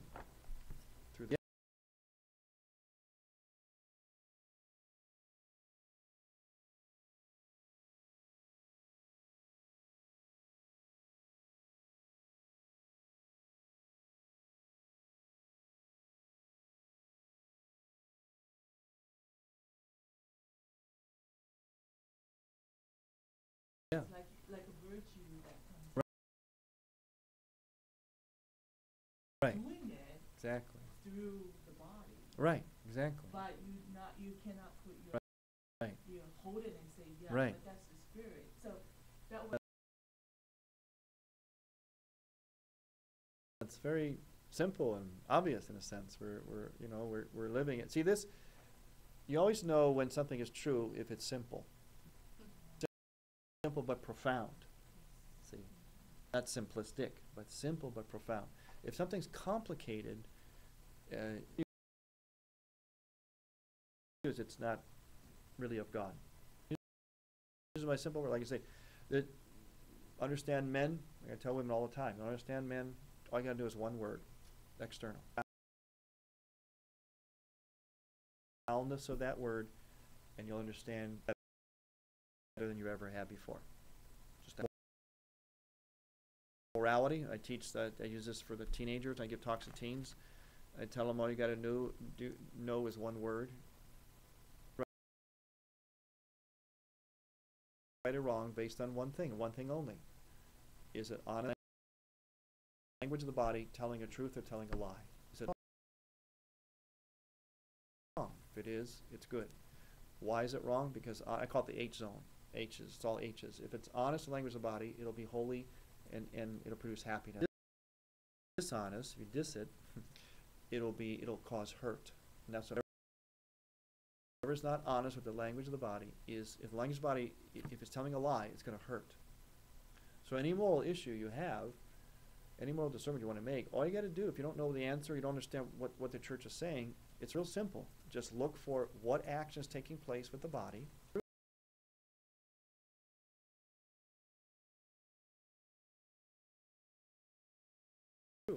Is there congruency?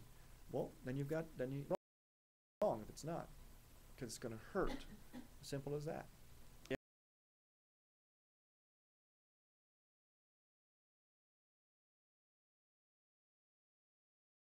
Yes. I don't know how to explain it. It's like Right. you're so in awe with it. Right. that- Right. Oh, you- See, you- right. you- That's the mystical. That's the mystical. That's mystical. And You see how real it is? Yes. It moves you to tears. Yes. Yeah. Right? I And mean, it's not you creating it. It's No. something that is so naturally. it's right. It's your embodied person connecting with, like two gears. You're lining up with the created order, with God's revelation, as God has revealed Himself. Whenever we connect with that, that's when we have the mystical experience.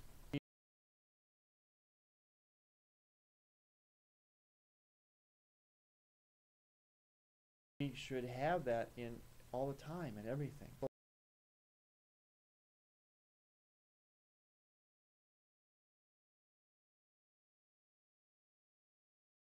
Are lining up with God as He's revealing Himself. You're right. The mystics, in fact, in the Eastern Church, we like to say more who God isn't than who He is. Like we describe Him as incomprehensible. We like to pin him down in the West. Yeah, exactly. Like to pin him down. Yeah. Yeah, it's called apophatic theology. We actually say there's more you can say that God isn't than what He is. And by saying what He isn't, it also tells you who He is too. So West is good at telling you who He is, and we're good at telling you who He's not. And that's how we come to know Him. Who is God? Well, He certainly isn't describable. He certainly isn't comprehensible, not by your little pea brain or mine, Because if He was, He wouldn't be God. Yet at the same time, He reveals Himself. So you kind of need the East and the West. Both lungs, you do. See, complementarity, the spousal mystery, even in the structure of the church, the way God reveals Himself, how we come to understand God. Intuitive, mystical approach, and we need the rational. The West has a lot, and we need them both. In the end, it's the union with God, the mystical. Really come to know Him. He reveals Himself. That's why in your church, in the Western Church, I believe that Eucharistic adoration has that, I don't know whether you realize it or not, but that's a mystical prayer. That's your mystical experience. Great need for that yearning, and that's why it's catching on. And where it's catching on, it's being fruitful. Just like we read today about Mary and Joseph, there's a fruitfulness in that mystical union. The churches, I understand, the parishes that have had that Eucharistic adoration or perpetual, a lot of good things happening to them. From what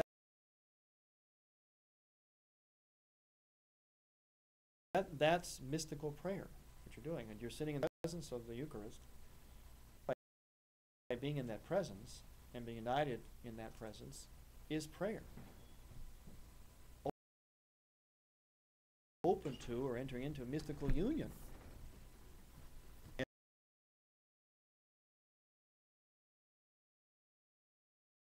And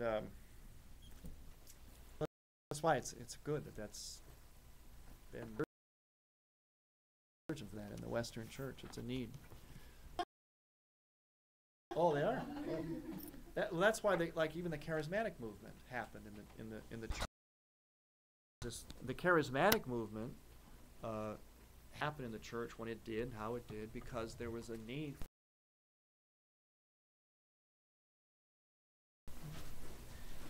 I was wondering about what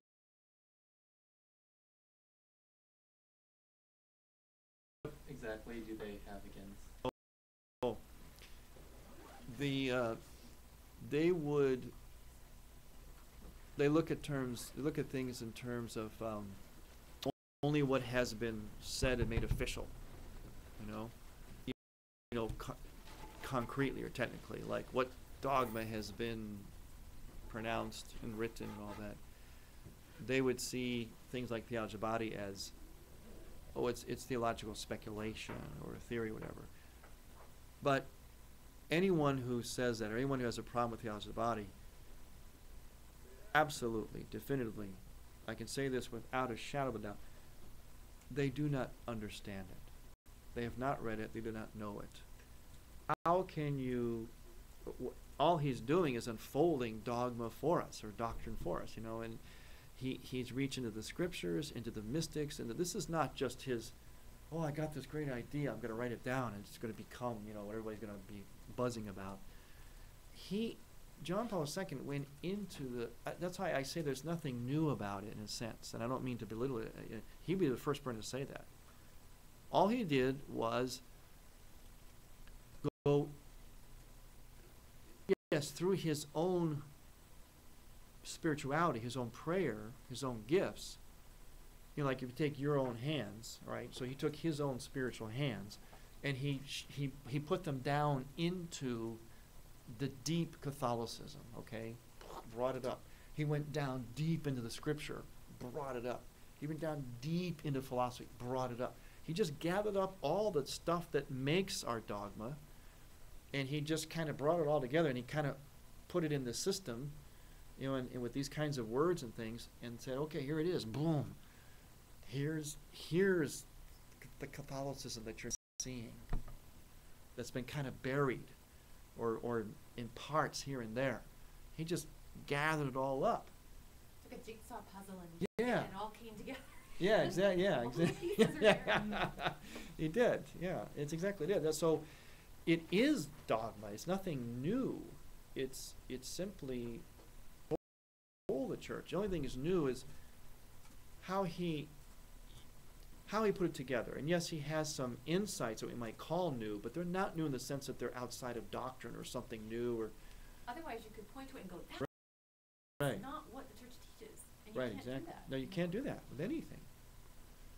He's unfolding what the church teaches as people have done from time to time. That's the history of the church. If you notice, every few hundred years, somebody comes along and unfolds the church. They don't make up the church, they unfold it. There's nothing new under the sun.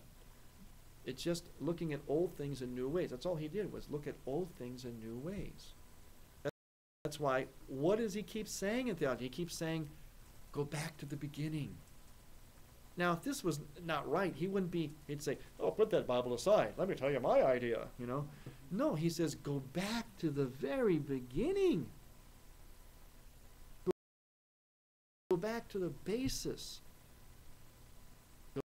Go to our mystics. Go to the whole church, east and west. Go into the scripture.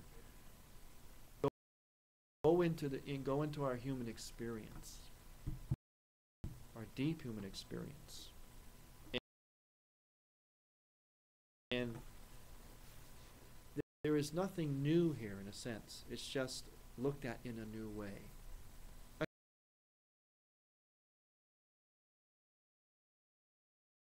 Again, and that's what Thomas did. He didn't make up new things. He just elucidated things in a new way. The churches. Remember, revelation ceased with the apostles. Nothing else had to be revealed. Remember that. There's no more revelation. Revelation, once they had the apostles, that was it. Life, now the history of church has simply become an unfolding, an unpacking, a looking at revelation in each era, in each time. Just like so you had the patristics. What did they do? They were looking at Jesus Christ. They had to nail down how we really understood Christ to people at the time, pagan thinking, Greek thinking people who, well, what do you mean he's a Trinity? What do you mean, how can God be a human being at the same time? He's either one or the other, or one overshadows the other. You can't have them both the same. It's very very understandable questions, So the fathers of the church had to come in their time and say, and reach back into Scripture and say, no, this is what it is. This is what this means. Well, John Paul's just doing that for our time. So another reason why people if they have a problem with theology of the body is they're perfect examples of why John Paul II did the theology of the body. They have a non-Catholic understanding of human sexuality. Still thinking it in terms of it's basically bad. It's lesser, darker, dirtier, and if you don't go into it this deeply, and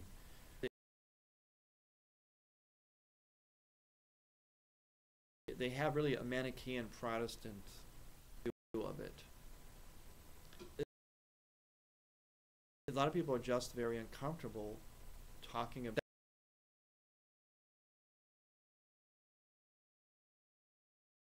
That's why I'm not on Relevant Radio anymore.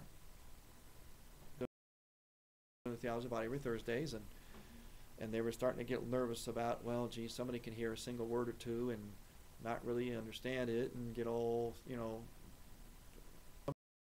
somebody there felt this way, and so told me,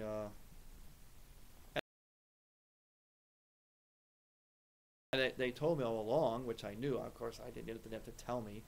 I'm a priest. I do this for a living. I communicate God's teaching to people every Sunday to a cross section from little infants and children all the way adults. I know I've been doing this 26 years. I know how to communicate it. I know what to say and how to say and all that. Well, they always were saying, well, make sure, because the subject matter, there are children listening and family, blah blah blah blah. But the fact of the matter is, to address any of this at all, comfortable, pull the switch, they'll turn you off. Even if other people are comfortable. If you ever listened to me on Thursday, I said nothing different than you've heard me in these sessions. Because I know that there's kids listening. Somebody at some point, I was fine, and then all of a sudden, buddy was.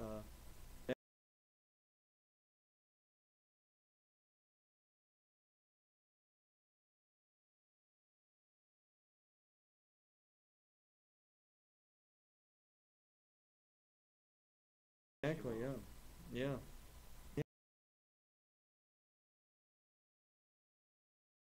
Yes, it's true, they do. That's the truth.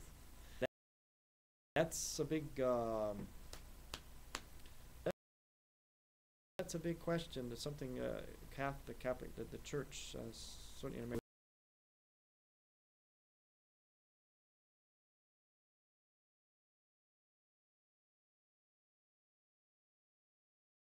We have to be able to teach and bring the message there to where people live and what they're experiencing. Because you know what? If we don't, they just listen to the secular radio. They'll get their answers from Oprah. Sure. Howard Stern, he's not And afraid. Howard Stern, He's not exactly. ashamed He's not to talk ashamed. about- Not you know, afraid, yeah. He's out there. It's Why true. can't we be out there? It's true. Now you got it, sister. Okay. Yes, you are. Now, why can't we be? But we should be. We should own the media. We should own the media. We are obligated to. We are called by God to do that. When Jesus Christ said, "Go forth and teach all nations," God has given us the wisdom to invent these magnificent. You don't think St. Paul would have had a talk show? You kidding? If he was around today, a TV show? You kidding? They used the means that they had there. Well, we've got these marvelous means now, and we're not using them. We've let the devil take them. Let the secular world take them over. They don't belong to them. They've got to take them back. We've got people out there by the gazillions who are floundering, who need the answer that we and we alone can give. And when they hear it, they say, it's so beautiful. Exactly. This is so beautiful. Yeah, it's beautiful. So what's wrong? But sometimes, yeah, I do have to say, maybe I have to mention the word penis or something. Okay, well, so what? They see, I mean, you have to go where we live, and you can do it prudently, but you still have to go there, you know? And,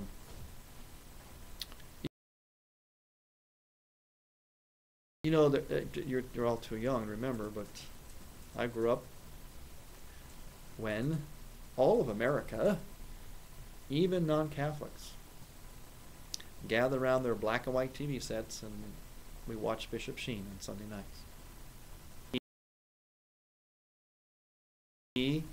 Now picture this. If you can picture today, it's unthinkable for us today, but it happened in my short lifetime. Imagine, I don't know, what would be the hottest show today? What's a hot show on TV? Sex and the City or something, I don't know. Imagine a Catholic bishop having higher ratings than that show. Or Who Loves Raymond, or the other goofy, these. Nobody watches. There's not one show that unites everybody anymore. Yeah, there Used to be isn't. Seinfeld. Everybody watched Yes, Seinfeld. That's Seinfeld. Yeah. American Idol. Yeah, American Idol or Seinfeld. Imagine a Catholic bishop today beating out Seinfeld. Seinfeld's on at the same time, and America watches the Catholic bishop. That existed here in America with Bishop Sheen. He beat out Milton Berle. You know what Milton Berle was? He had higher ratings than Milton Berle. He was a top comedian in America at the time. One of the most famous comedians ever lived. Bishop Sheen beat him out. Now, Why? there is why? Because, well, certainly He was funny. he was funny. Put humor in He was it. everything. You know, he was just so captivating and knowledgeable. But you know what? But he went after it. He went after it and used the media, and he had the attitude and think that, you know, this was the good news and we got to get it out there, and he was confident about it, and he knew how to do it, and that was all there was to it. And the time was right, the conditions were right. Things I know are different now, but we still need to. But the fact is, we have a precedent that Catholicism. Do you know, like FCC rules, things like that? What's obscenity? What's considered to be, you know, you could have on the radio, what you can't. Do you know what those were based on? Those were based on Catholic audiences. If it would offend the Catholic audience, that's how they would determine what could go on the radio, what couldn't. Did you know that? Yeah. What decency, like the decency laws of radio, were designed. The litmus test, the standard was Catholics. That if we told this joke, if we had this radio, would it offend Catholics? Would it be acceptable to Catholics? If it is, we'll go with it. Now you're talking about Jewish people, atheists, you know, radio people using Catholicism as the standard for what would be decent or not on radio. See, at one time, we had the kind of control that we should have, and then some. We need to take it back. Why? Why are we depriving everybody of this message and leaving them to Oprah and Dr. Phil? All these gazillions of people out there floundering around, miserable. And we've got this answer. What do? We keep it within ourselves in Catholic radio that has to be nice, and I'm talking about all Catholic radio, not just relevant. Any Catholic media today, just about, well, except for I'm on Catholic Radio International, which allows me to do what I want to do. So I'll speak in behalf. That's the only effort I know of right now. CatholicRadioInternational.com. Jeff Gardner, the CEO, is former Relevant Radio. He worked for Relevant Radio too for one time. Jeff Gardner has started Catholic Radio International, and there's a lot of good stuff in there, and he allows me to do my thing on there, on the interviews. Body of Truth. Body of Truth, yeah. That's the only thing right now. Other than that, all Catholic radio is very, very, it limits itself. It won't let the story really be told because somebody might get offended, or they have these Manichaean ideas and so on. So you have this, it's like it's enclosed, it doesn't get out of itself. It becomes like a mutual feel-good society. You're talking to the choir. And a choir, it's mostly gray-haired, conservative, whatever you want to call it. So what good is that? That's not fulfilling our mission. That's letting millions of people to flounder and lose their souls and their life. And so we need to be very aggressive. And we have to understand the media, the way it works, and to do it, and to get out good radio and good TV. Way Sheen did it. Why did Sheen work? Well, first of all, it was grace of God, his gifts and God's truth that was resonating in people's hearts. But he was also good TV. It was great TV at that time. He had this high-tech thing called the Magic Blackboard. He would write on it all the time. Then the camera would show him. Then he'd walk back to the board. And it was all clean. I remember as a kid, I thought it was the neatest thing. That was like high tech, this Magic Blackboard. You go, how did that board get clean, man?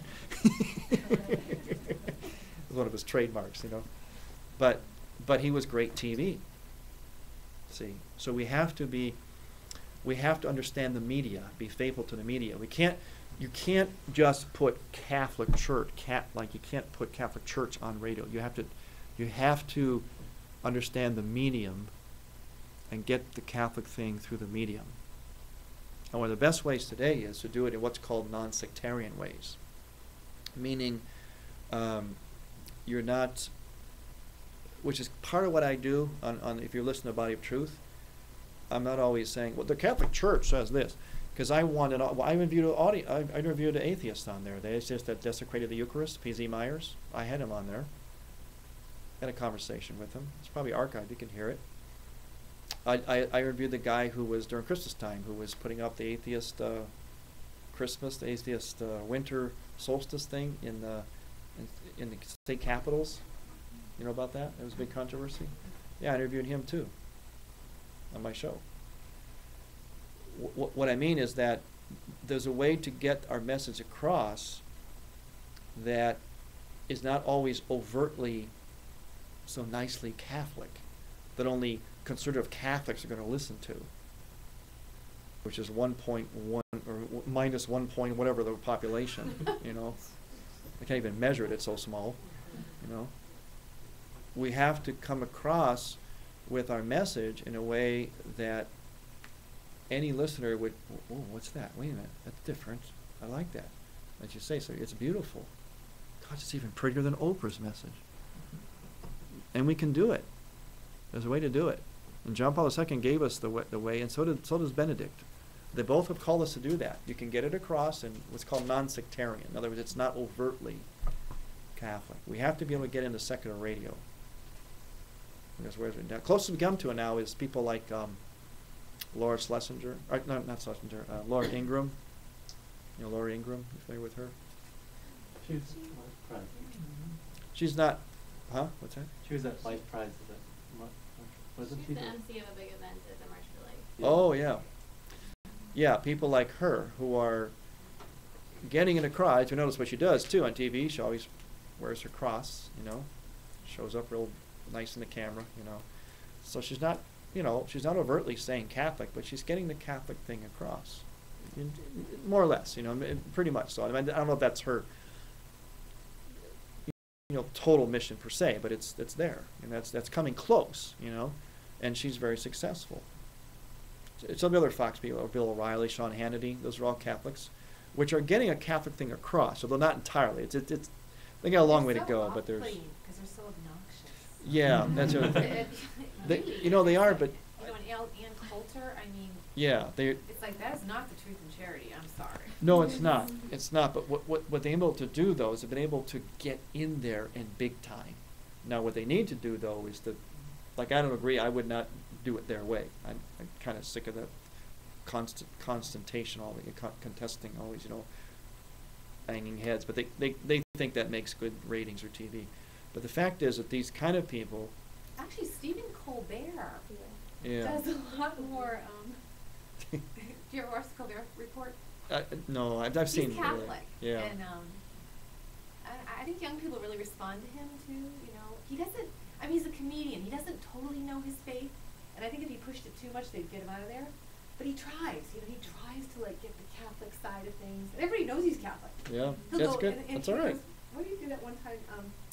In the interest of full disclosure, I believe in the Holy Spirit, the Holy Catholic Church communities, and he did the whole creed on Good for Holy, him. and he's so crazy that people just take Good. it from him, you know? Yes, exactly. Yeah. See, he understands the media. He knows how to do it, how to work it, and we can do it.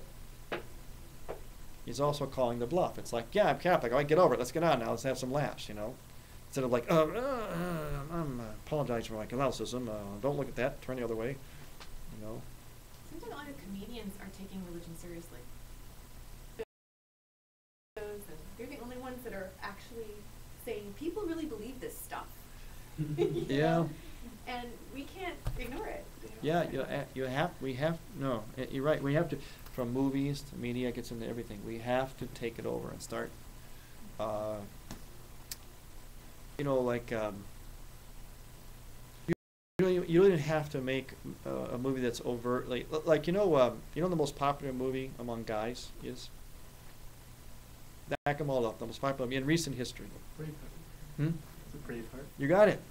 I remember hearing something from like maybe Christopher West or Jason Miller or someone Yeah. like that. Yeah, about Braveheart. And you know what? If you look at it, it's theology of the body. It's theology of the body. Yet it's nothing. It's not overtly Catholic. When it's not give this Catholic message, it's going to look halfway through it. It's real obvious that it's Catholic and all that stuff. You know.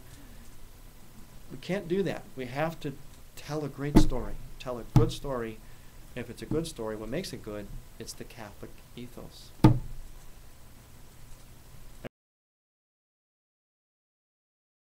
And we can do that with, like I said, with comedians. My goodness, we should have we should have variety shows, comedy shows. You kidding? The whole Catholic thing, the whole Catholic mystique, tons of fun. It's endless material for humor, for dramatic stories. You know, great human drama. You know what? I saw Marley and Me. Marley.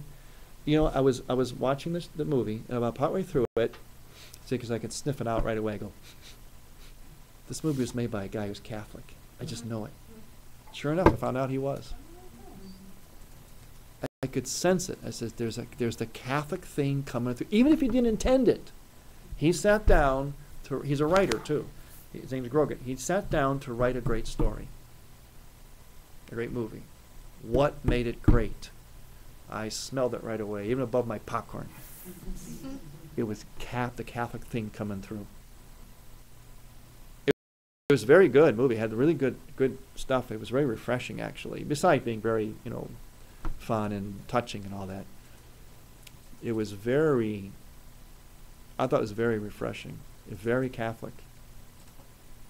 Now you see, it was a top movie, big time celebrity. You see, it made it big. It made it big. Money, popularity. So what happened? People went away from that movie being touched, being moved. I mean, did you ever see it? Did you go to that movie? Did you see it? People are just slobbering. They're just crying, just bawling. And then this movie, they just, I mean, you have to swim out of that movie theater. I mean, it's incredible, you know. Yeah, extremely touching, moving, beautiful. I mean, good heavens. And,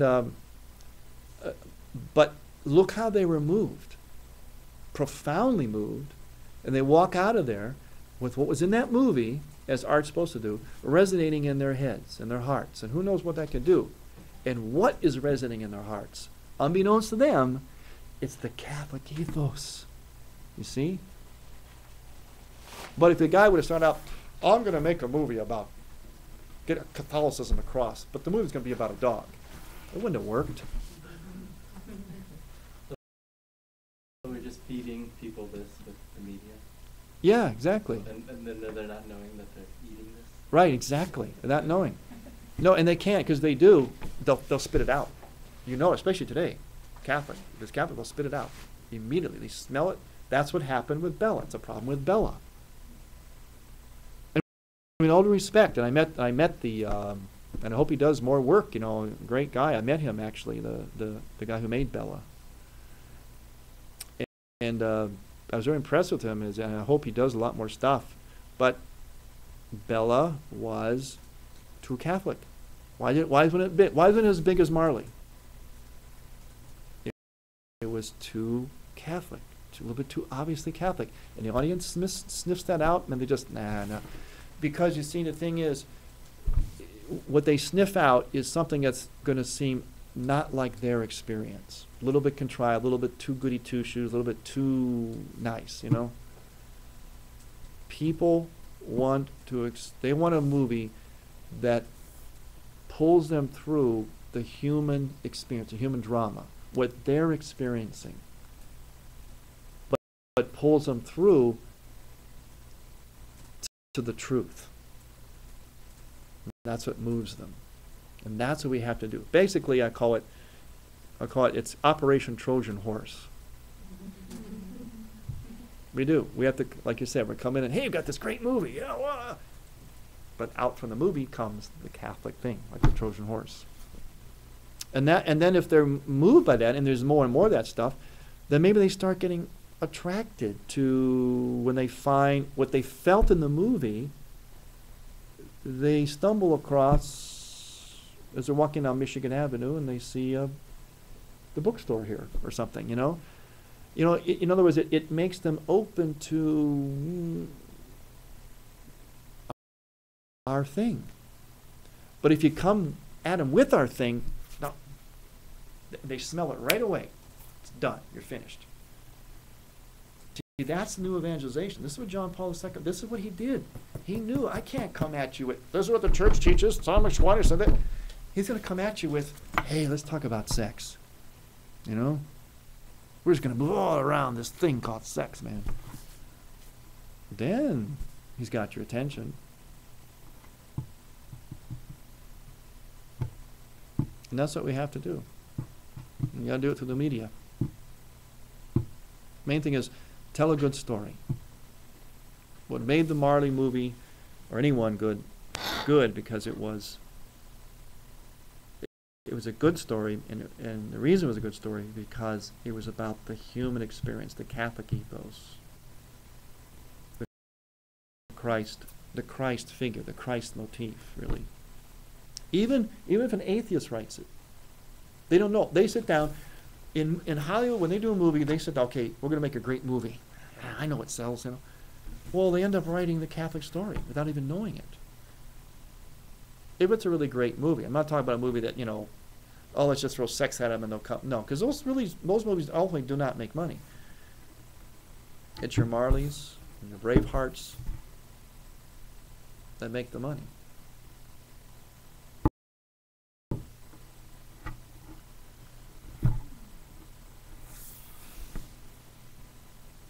We're supposed to own this world. We are. I mean, we're in it, but not of it. But we're supposed to sanctify it. You know, go forth and teach all nations. Class is in session, and we're the teachers. We've got it reversed. We're like so like, oh well, there's the world's got everything. They take over movies. They take over institutions. They take over the laws. They take over everything, and we're just like trying to knock to get in. You know, it should be the other way around. Any candidate who has a prayer of becoming a president of this country ought to know that they have to swim across that ocean and come to the feet of the Pope. If they have any prayer of getting elected here, that's how it should be. Seriously. I think it can be. And it would be a great day for America.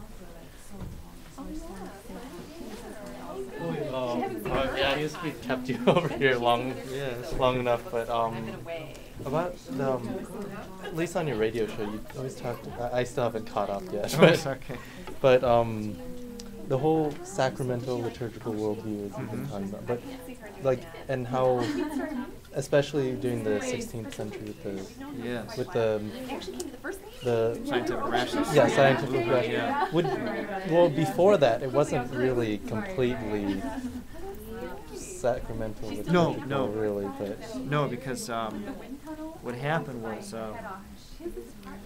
see, like, if you could think like this.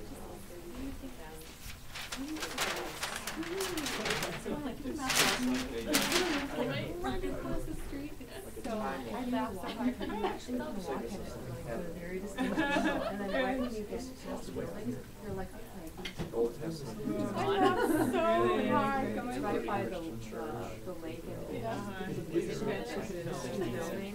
oh, okay, just good. They were different. These were all. There were heresies of all these eras. Yeah, there was certain spike, like the Manichaean thing was a spike. The 16th century was a spike.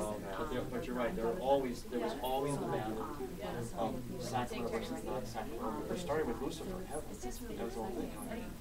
You did not, theological explanation. Where is it? Oh, it's became envious of God. Not really. I'm cramming with my Yeah, I think I've heard of it, Yeah, but it's we made this like The Old Testament, they accept Christ. Our God has revealed himself, and they accept Christ.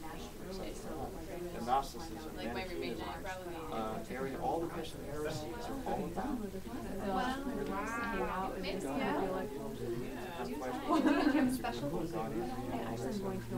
But the 16th century is Catholic.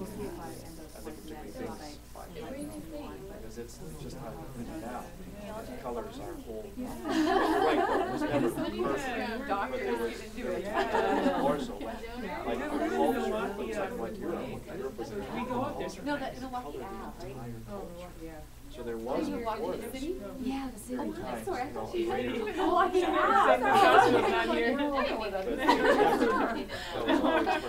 It was like Yeah, we did go there sometimes for trips and stuff, so. Yeah. So it's not only the 16th century.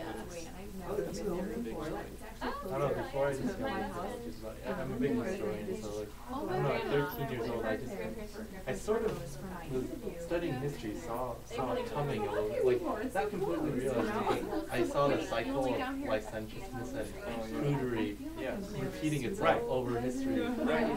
All over, I'm like, there's something wrong here. It's like, I keep going back and forth. I mean, I didn't completely grasp. Right, that's exactly right. It's always that dualism, pendulum. It's either going this way or that way. And the answer is, although it's hard, yeah, because fallen nature, but the answer is it's not in the No, are you dualism. worried about the border? Like,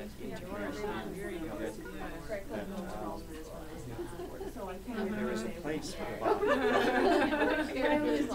I am like, Yeah.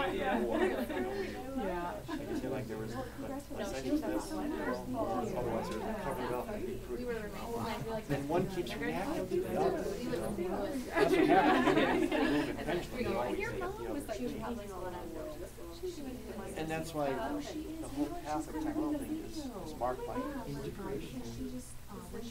I call it seeing with both eyes. Yeah, well, yeah, it's body. We were on Taylor.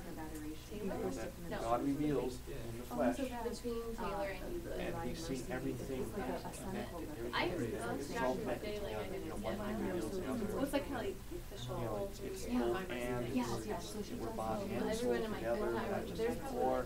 So it's third of my class. incarnation and integration. Those are the Yeah, hallmarks of the sacrament, which is the human life. And she was there.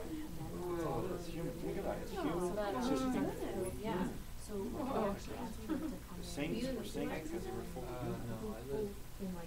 Yeah, this sort of So she's going to be in like one of their videos, and they're going to ask her questions about it and everything. So human creature was created by God in the It's all image in of English. likeness and She be has like a created. translator or What do we do as Catholics? We Okay. strive for holiness.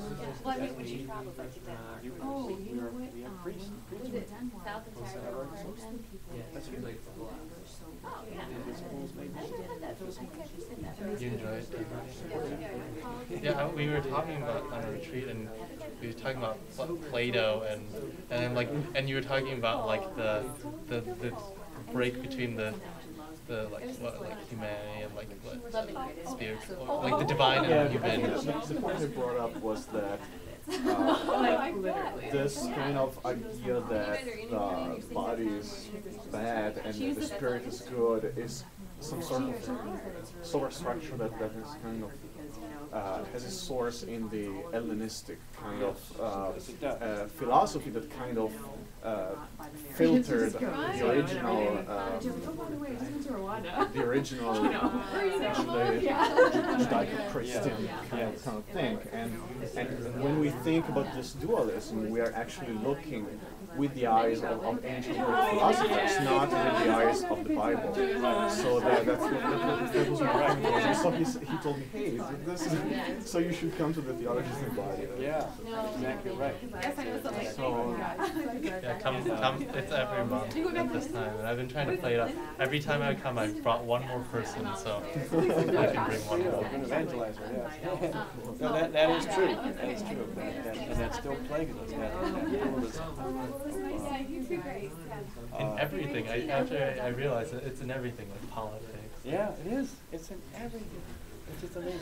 The spousal mystery is everywhere, but so also is its counterpart. Dualism is everywhere. We just can't get it right. I mean, it's why it's so hard to vote. well, but if you think about it, Not that big. it's by oscillating from extreme to extreme that you actually find the middle. Yeah, yeah. Think about how nature works. Nature works in waves. You know, the light gets spread out Right. in waves. Sometimes, yeah. The sound gets spread out in waves. So you have this idea of ups and down, through which the message goes through, right? So, We were like 3 hours. and it's our way again as humans, human persons, Yeah, to arrive at the- to actually strive for the middle Yeah. through You know, it's a true. little and bit then, of ups and downs. yeah, in fact, the great ascetics, the great saints often had that. They often went to extremes. From light to darkness, Right light after Yeah. to darkness, in order to strive. Yeah. I can watch you. Is So it is also that is part of our Yeah, nature, forgetting the probably, person asking when in to, some like, sense, Yeah. in some Yeah. way. The meditation Yeah. time was like, Yeah. Have to be aware that we're doing that. yeah. I don't know. No, not even. Yeah. It's good to have awareness of that, I guess. Yeah. No, you're right there, like, Oh, good. no, Well, Meg thanks. went, Thanks for coming. Meg went. Where are you from? I'm originally from Yeah, I Italy, forgot. Italy. Oh yeah. Oh, what part? Milano, in the north. Oh, yeah? Yeah. Oh. Let me know. I don't know. Yeah, it's like- I don't know. Heard John Paul II when I was in Rome teaching this. I was there. Yeah. I can't believe people in Italy don't know that. You said that you'd never really. Well, I didn't know. Maybe other people knew, but I've never never, the sisters that did. Yeah. People, I never the heard other of it sisters before. in Italy didn't know about theology of the body, right? Didn't- Yeah, I mean, they have it in book form in Italian and stuff. It's catching on more like in Spanish, isn't it? Some Yeah, of yeah, more in the Spanish. Latin American countries and stuff. Yeah. But it's funny because it's taking. It's funny America is being more of the prophets for this than in Europe. You know. Yeah, we're more desperate. Yeah, it must be. It's amazing because we need to be re-evangelized here, and yet we are picking up theology of the body more. Like I spoke in Europe about theology of the body to Europeans. I said, "This is your guy. This is yours." Yeah. You know, I wonder if it's because we are concrete people here. We're all pragmatic. You know, we're about pragmatic stuff. Right. You know, I was thinking when you were saying Eucharistic adoration, it's something we can see. We want to see God. Right. So it's Yeah. like, Exactly. Yeah. it's there, and we Yeah. can understand. You start talking about the body, now you're talking. Now we Yeah. get it. Maybe. And yeah, even though we have yeah. this, like, Yeah. the Cartesian Yeah. shift, we'll very easily go with something we can see rather Yeah. than leave him behind and go, okay, you want to talk about the body? Okay. You know. Yeah. Wait, question, did you never, are you a married priest, Father? Or- No. No, you, No. because you said it's a tradition in your family, Oh, like, yeah. did you break it, or did you not? Well, actually, what happened was when the Eastern churches came to America, like when the immigrants came, and the priests eventually followed. So anyway. This goes back in the 1890s and the early part of the 1900s. The church here, the Catholic Church here, the Roman Catholic Church was already well established, and it was not as aware of the Eastern churches. So when we came here, we had married priests. It caused a big consternation among the Roman priests and bishops. And so what they did was they pressured Rome about the matter, and Rome then eventually made a decree saying that all priests, all clergy that serve the New World, that's how they worded it, it's called the New World then, all priests that serve the New World, whether they're Eastern or Western Rite, must be celibate. So that... Was that John Paul II? Huh? Was that John Paul II? No, that was 1929. Oh, okay. 1929. So from 1929 till John Paul II, all priests in America, whether you're Eastern Rite or not, had to be celibate. So married priesthood was not open to me, to my generation, to actually a couple generations. Oh. My grandfather was here, but he was the last generation. You know, after that, That's interesting, I didn't know. then John Paul II came along, and under him, he said that the Eastern bishops can ordain married men if they wish in America. So, but in this prohibition only applied to North America. It didn't apply to Europe. So they've had an unbroken. They've always had married clergy there. Yeah, it's funny. Yeah, so that's the. Yeah. Yeah. I thought it was actually, I thought John Paul II like kind of cracked down, because up in Canada, Ukrainians were like really upset about something he did with married priesthood or. Yeah, and then I With John Paul? Yeah, it Let's was see. John Paul. Let's see.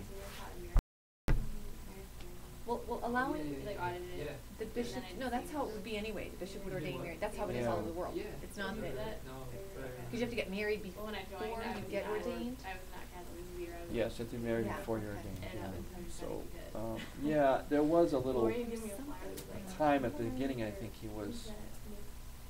Fighting it or something. Yeah, but then he, Yeah. under him, in the I'm gonna, like, join 1990s. And there's like an hour. It's Well, like maybe it was the struggle to 6 hours. have him allow it or something. Maybe that was it. Yeah, and then they. I just remember them being mad at him. Yeah, and John Paul. Yeah, yeah. I'm trying There was to- like a Ukrainian bishop who was. Yes, there was. He was robed, ordaining. Yeah, he you know, was. kinda- Yeah, but, yeah. I remember his name was Bishop Boretsky. Yeah, he was ordaining him for a year or something, no matter what. You know, just did it. Oh, okay. Yeah. I think you know what I think part of it is they wanted it to be restored, these churches, but in a kind of a My dad's like, yeah. low profile way, and maybe kind of gradual way, because they didn't want. That's why I mentioned that about There was like, the abstaining part. They didn't want the married priest now it's weird. I feel like it's thing to be co-opted by the liberals, you know, like say, oh look at these churches, they have Yeah. married priests, so why can't we? You No one's gonna go know, anyway. if we made it really high And I'm profile. sure the Eastern Church didn't want people flocking from the Western Church No. just for that reason. Right, either, exactly. And that was in fact kind of laws they made to kind of stop, make sure that, to kind of prevent that. But I know that was one thing they did. They wanted it to be, they told the Eastern bishops, yeah, you can ordain your married men if you wish, but don't make a fan from it. In other words, don't, like, you know, newspaper headlines. Yeah. Yeah. Because they're afraid of, like, rousing up, you know, the liberal element of the Western Church. And I mean, the way Christopher West says, he says the Latin Church we choose our already determined that their vocation is celibacy. yeah. Yeah. So Is that- it's not is that a good force. way to- It's like it's like electing the people. Like, yeah, I heard it was. It's not about forcing them to do something. Yeah, It's yeah. choosing. Right. Yeah, I don't know very much else about. It's like a package deal. It's not like Yeah. Yeah. You know what it is, you know, so you're, if you feel that you're called to that, then yeah, you're chosen from that. And they say like it's imposed celibacy. Well, not really. And plus, you know, the thing is that, like I mentioned, you never,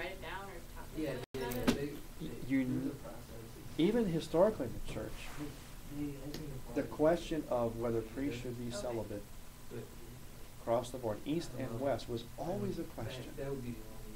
They were always talking and dealing with that. In the East and the West, because, and many scholars believe, because they believe that since the time of the apostles, that if a man was, you know, like if the apostles imposed hands on a man, he had to be, they called it continent from then on. And they believe that was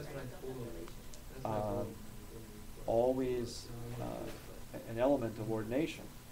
So there was always a question about should priests be married or not. It's just that in the East they always kept that tradition, but it was still always in question. There was always a discussion about it, I should say. And throughout church history, there was varying degrees of that discussion. There were some times that it actually was where the West was, because they had married clergy too for the first 1,000 years. But then after that, they went to celibate. And they often would kind of try to press the East to retain a celibate clergy. And the East would say, well, if you're celibate, you go to a monastery. What about married women? Can they switch to religious life? Yeah, in fact, they could actually do it anytime. Because in the church history, there are many cases in early monasticism where couples went off to monasteries. They didn't divorce or stop being married. They just chose then to live monastic life. Yeah, mutual agreement. So it is possible, and certainly women, if you're a widow, you can. You know. And the East has much more of a tradition of that, of widows going into the monastery than because see, the monasticism started in the East, you know, and then it, of course, in Egypt, you know, in the deserts there, and then it went to the West, you know, with Benedict and Cassian, and you know. They'll always say, well, after those 1,000 years, they imposed celibacy because they didn't want, it was about the properties of the churches. They didn't want it being passed down to families, the sons and grandsons of priests and this and that. But it was more than that. It wasn't just that. Right, it wasn't just that. Because, you know, like I said, it's just, if you really look at it, if you really study that issue, you'll see that there was always a consideration, an issue about maybe priests should be celibate. You know, it wasn't like. So it was almost like it leaned to that side rather than toward. Yeah, exactly. And again, that's why in the Eastern churches, even when you have a married priest, there's a lot of celibate dimension in there. And so, you're right. Sex is liturgical. Yeah, right? exactly. Yeah.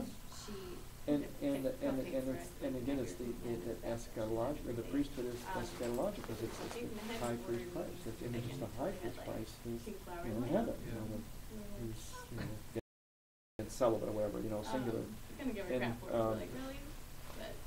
so it's an interesting mystery that you when you really come to it, the church, East and West, has always leaned that way, in some form or another.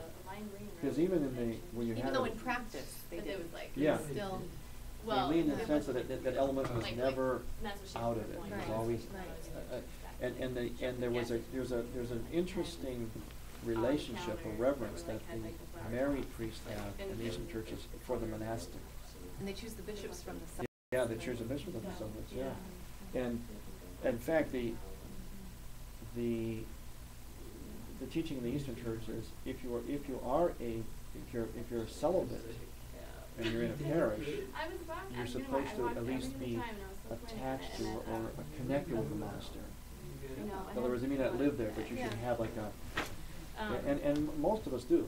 Most of the priests have in the Eastern Church. Most of us who are celibate pastors have And then I thought I was connection laughing with the because I was like, monastery. watch me pull up. I know, like, I've always found it to be very rolling in my helpful. cab to the, to the thing, and you meaningful guys for are me. like trudging off the train.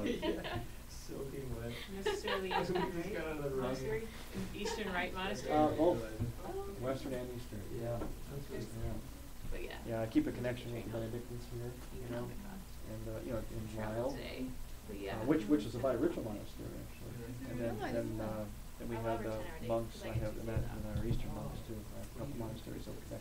By connected, I mean, I keep in touch with them, we're friends, I go there for retreats, I go there for That would be good for counsel. priests in the West too, you know, Latin priests. Yeah, I really would, because again, you're connecting with people who help, again, make your celibacy meaningful. Yeah, you and know. the spirituality. Yeah, the spirituality, yeah. You know, like in Vancouver, the seminary up there, they send their guys for formation I to, like for a few years to yesterday. Benedictine monastery, and they lose a lot of them.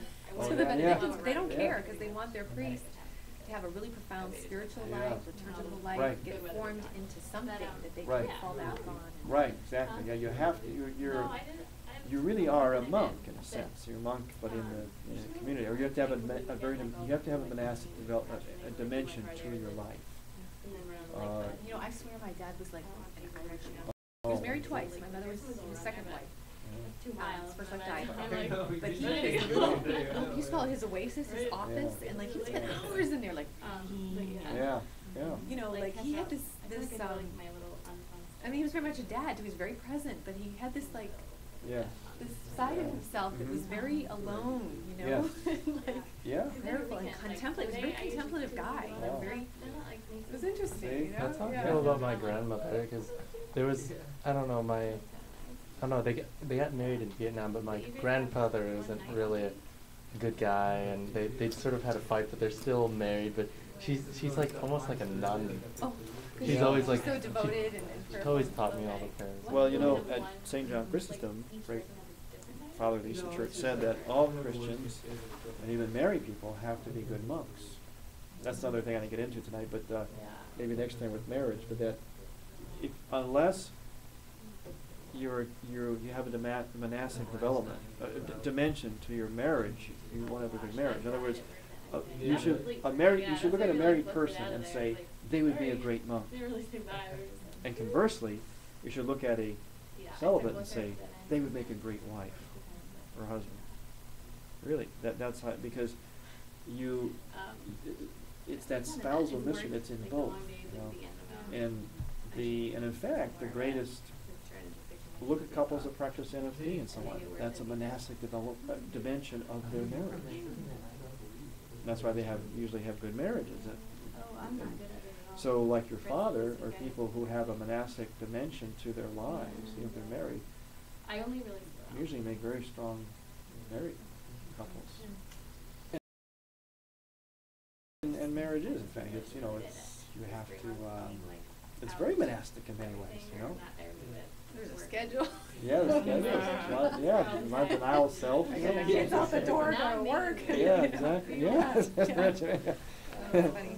And even to see their conjugal relations, like through the theology of the body, makes it sacramental.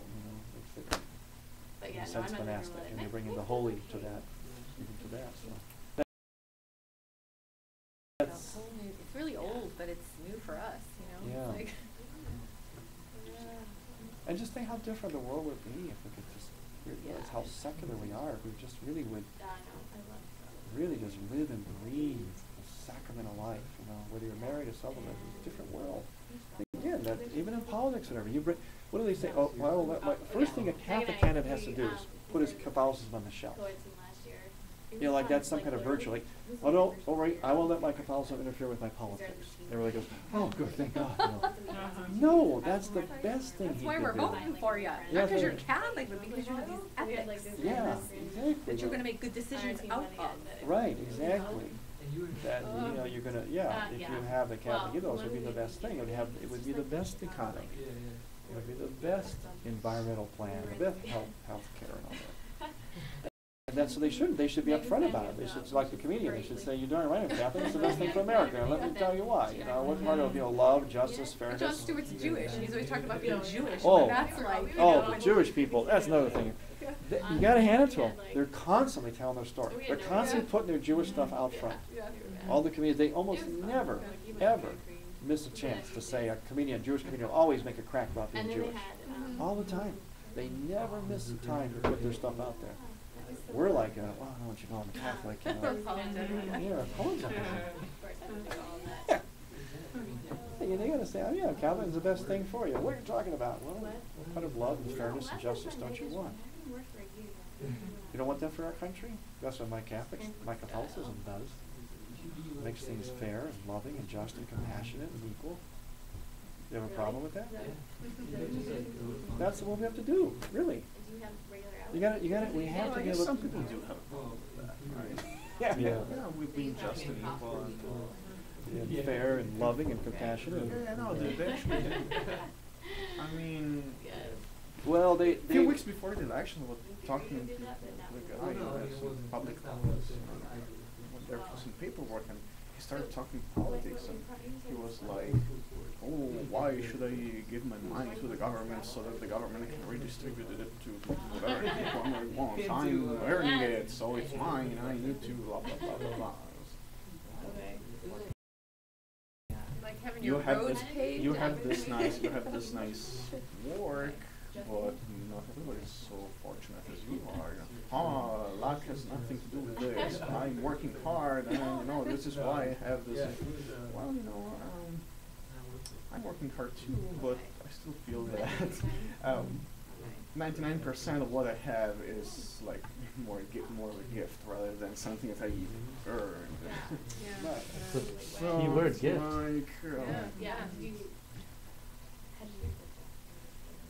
See So being equitable and just probably is not something.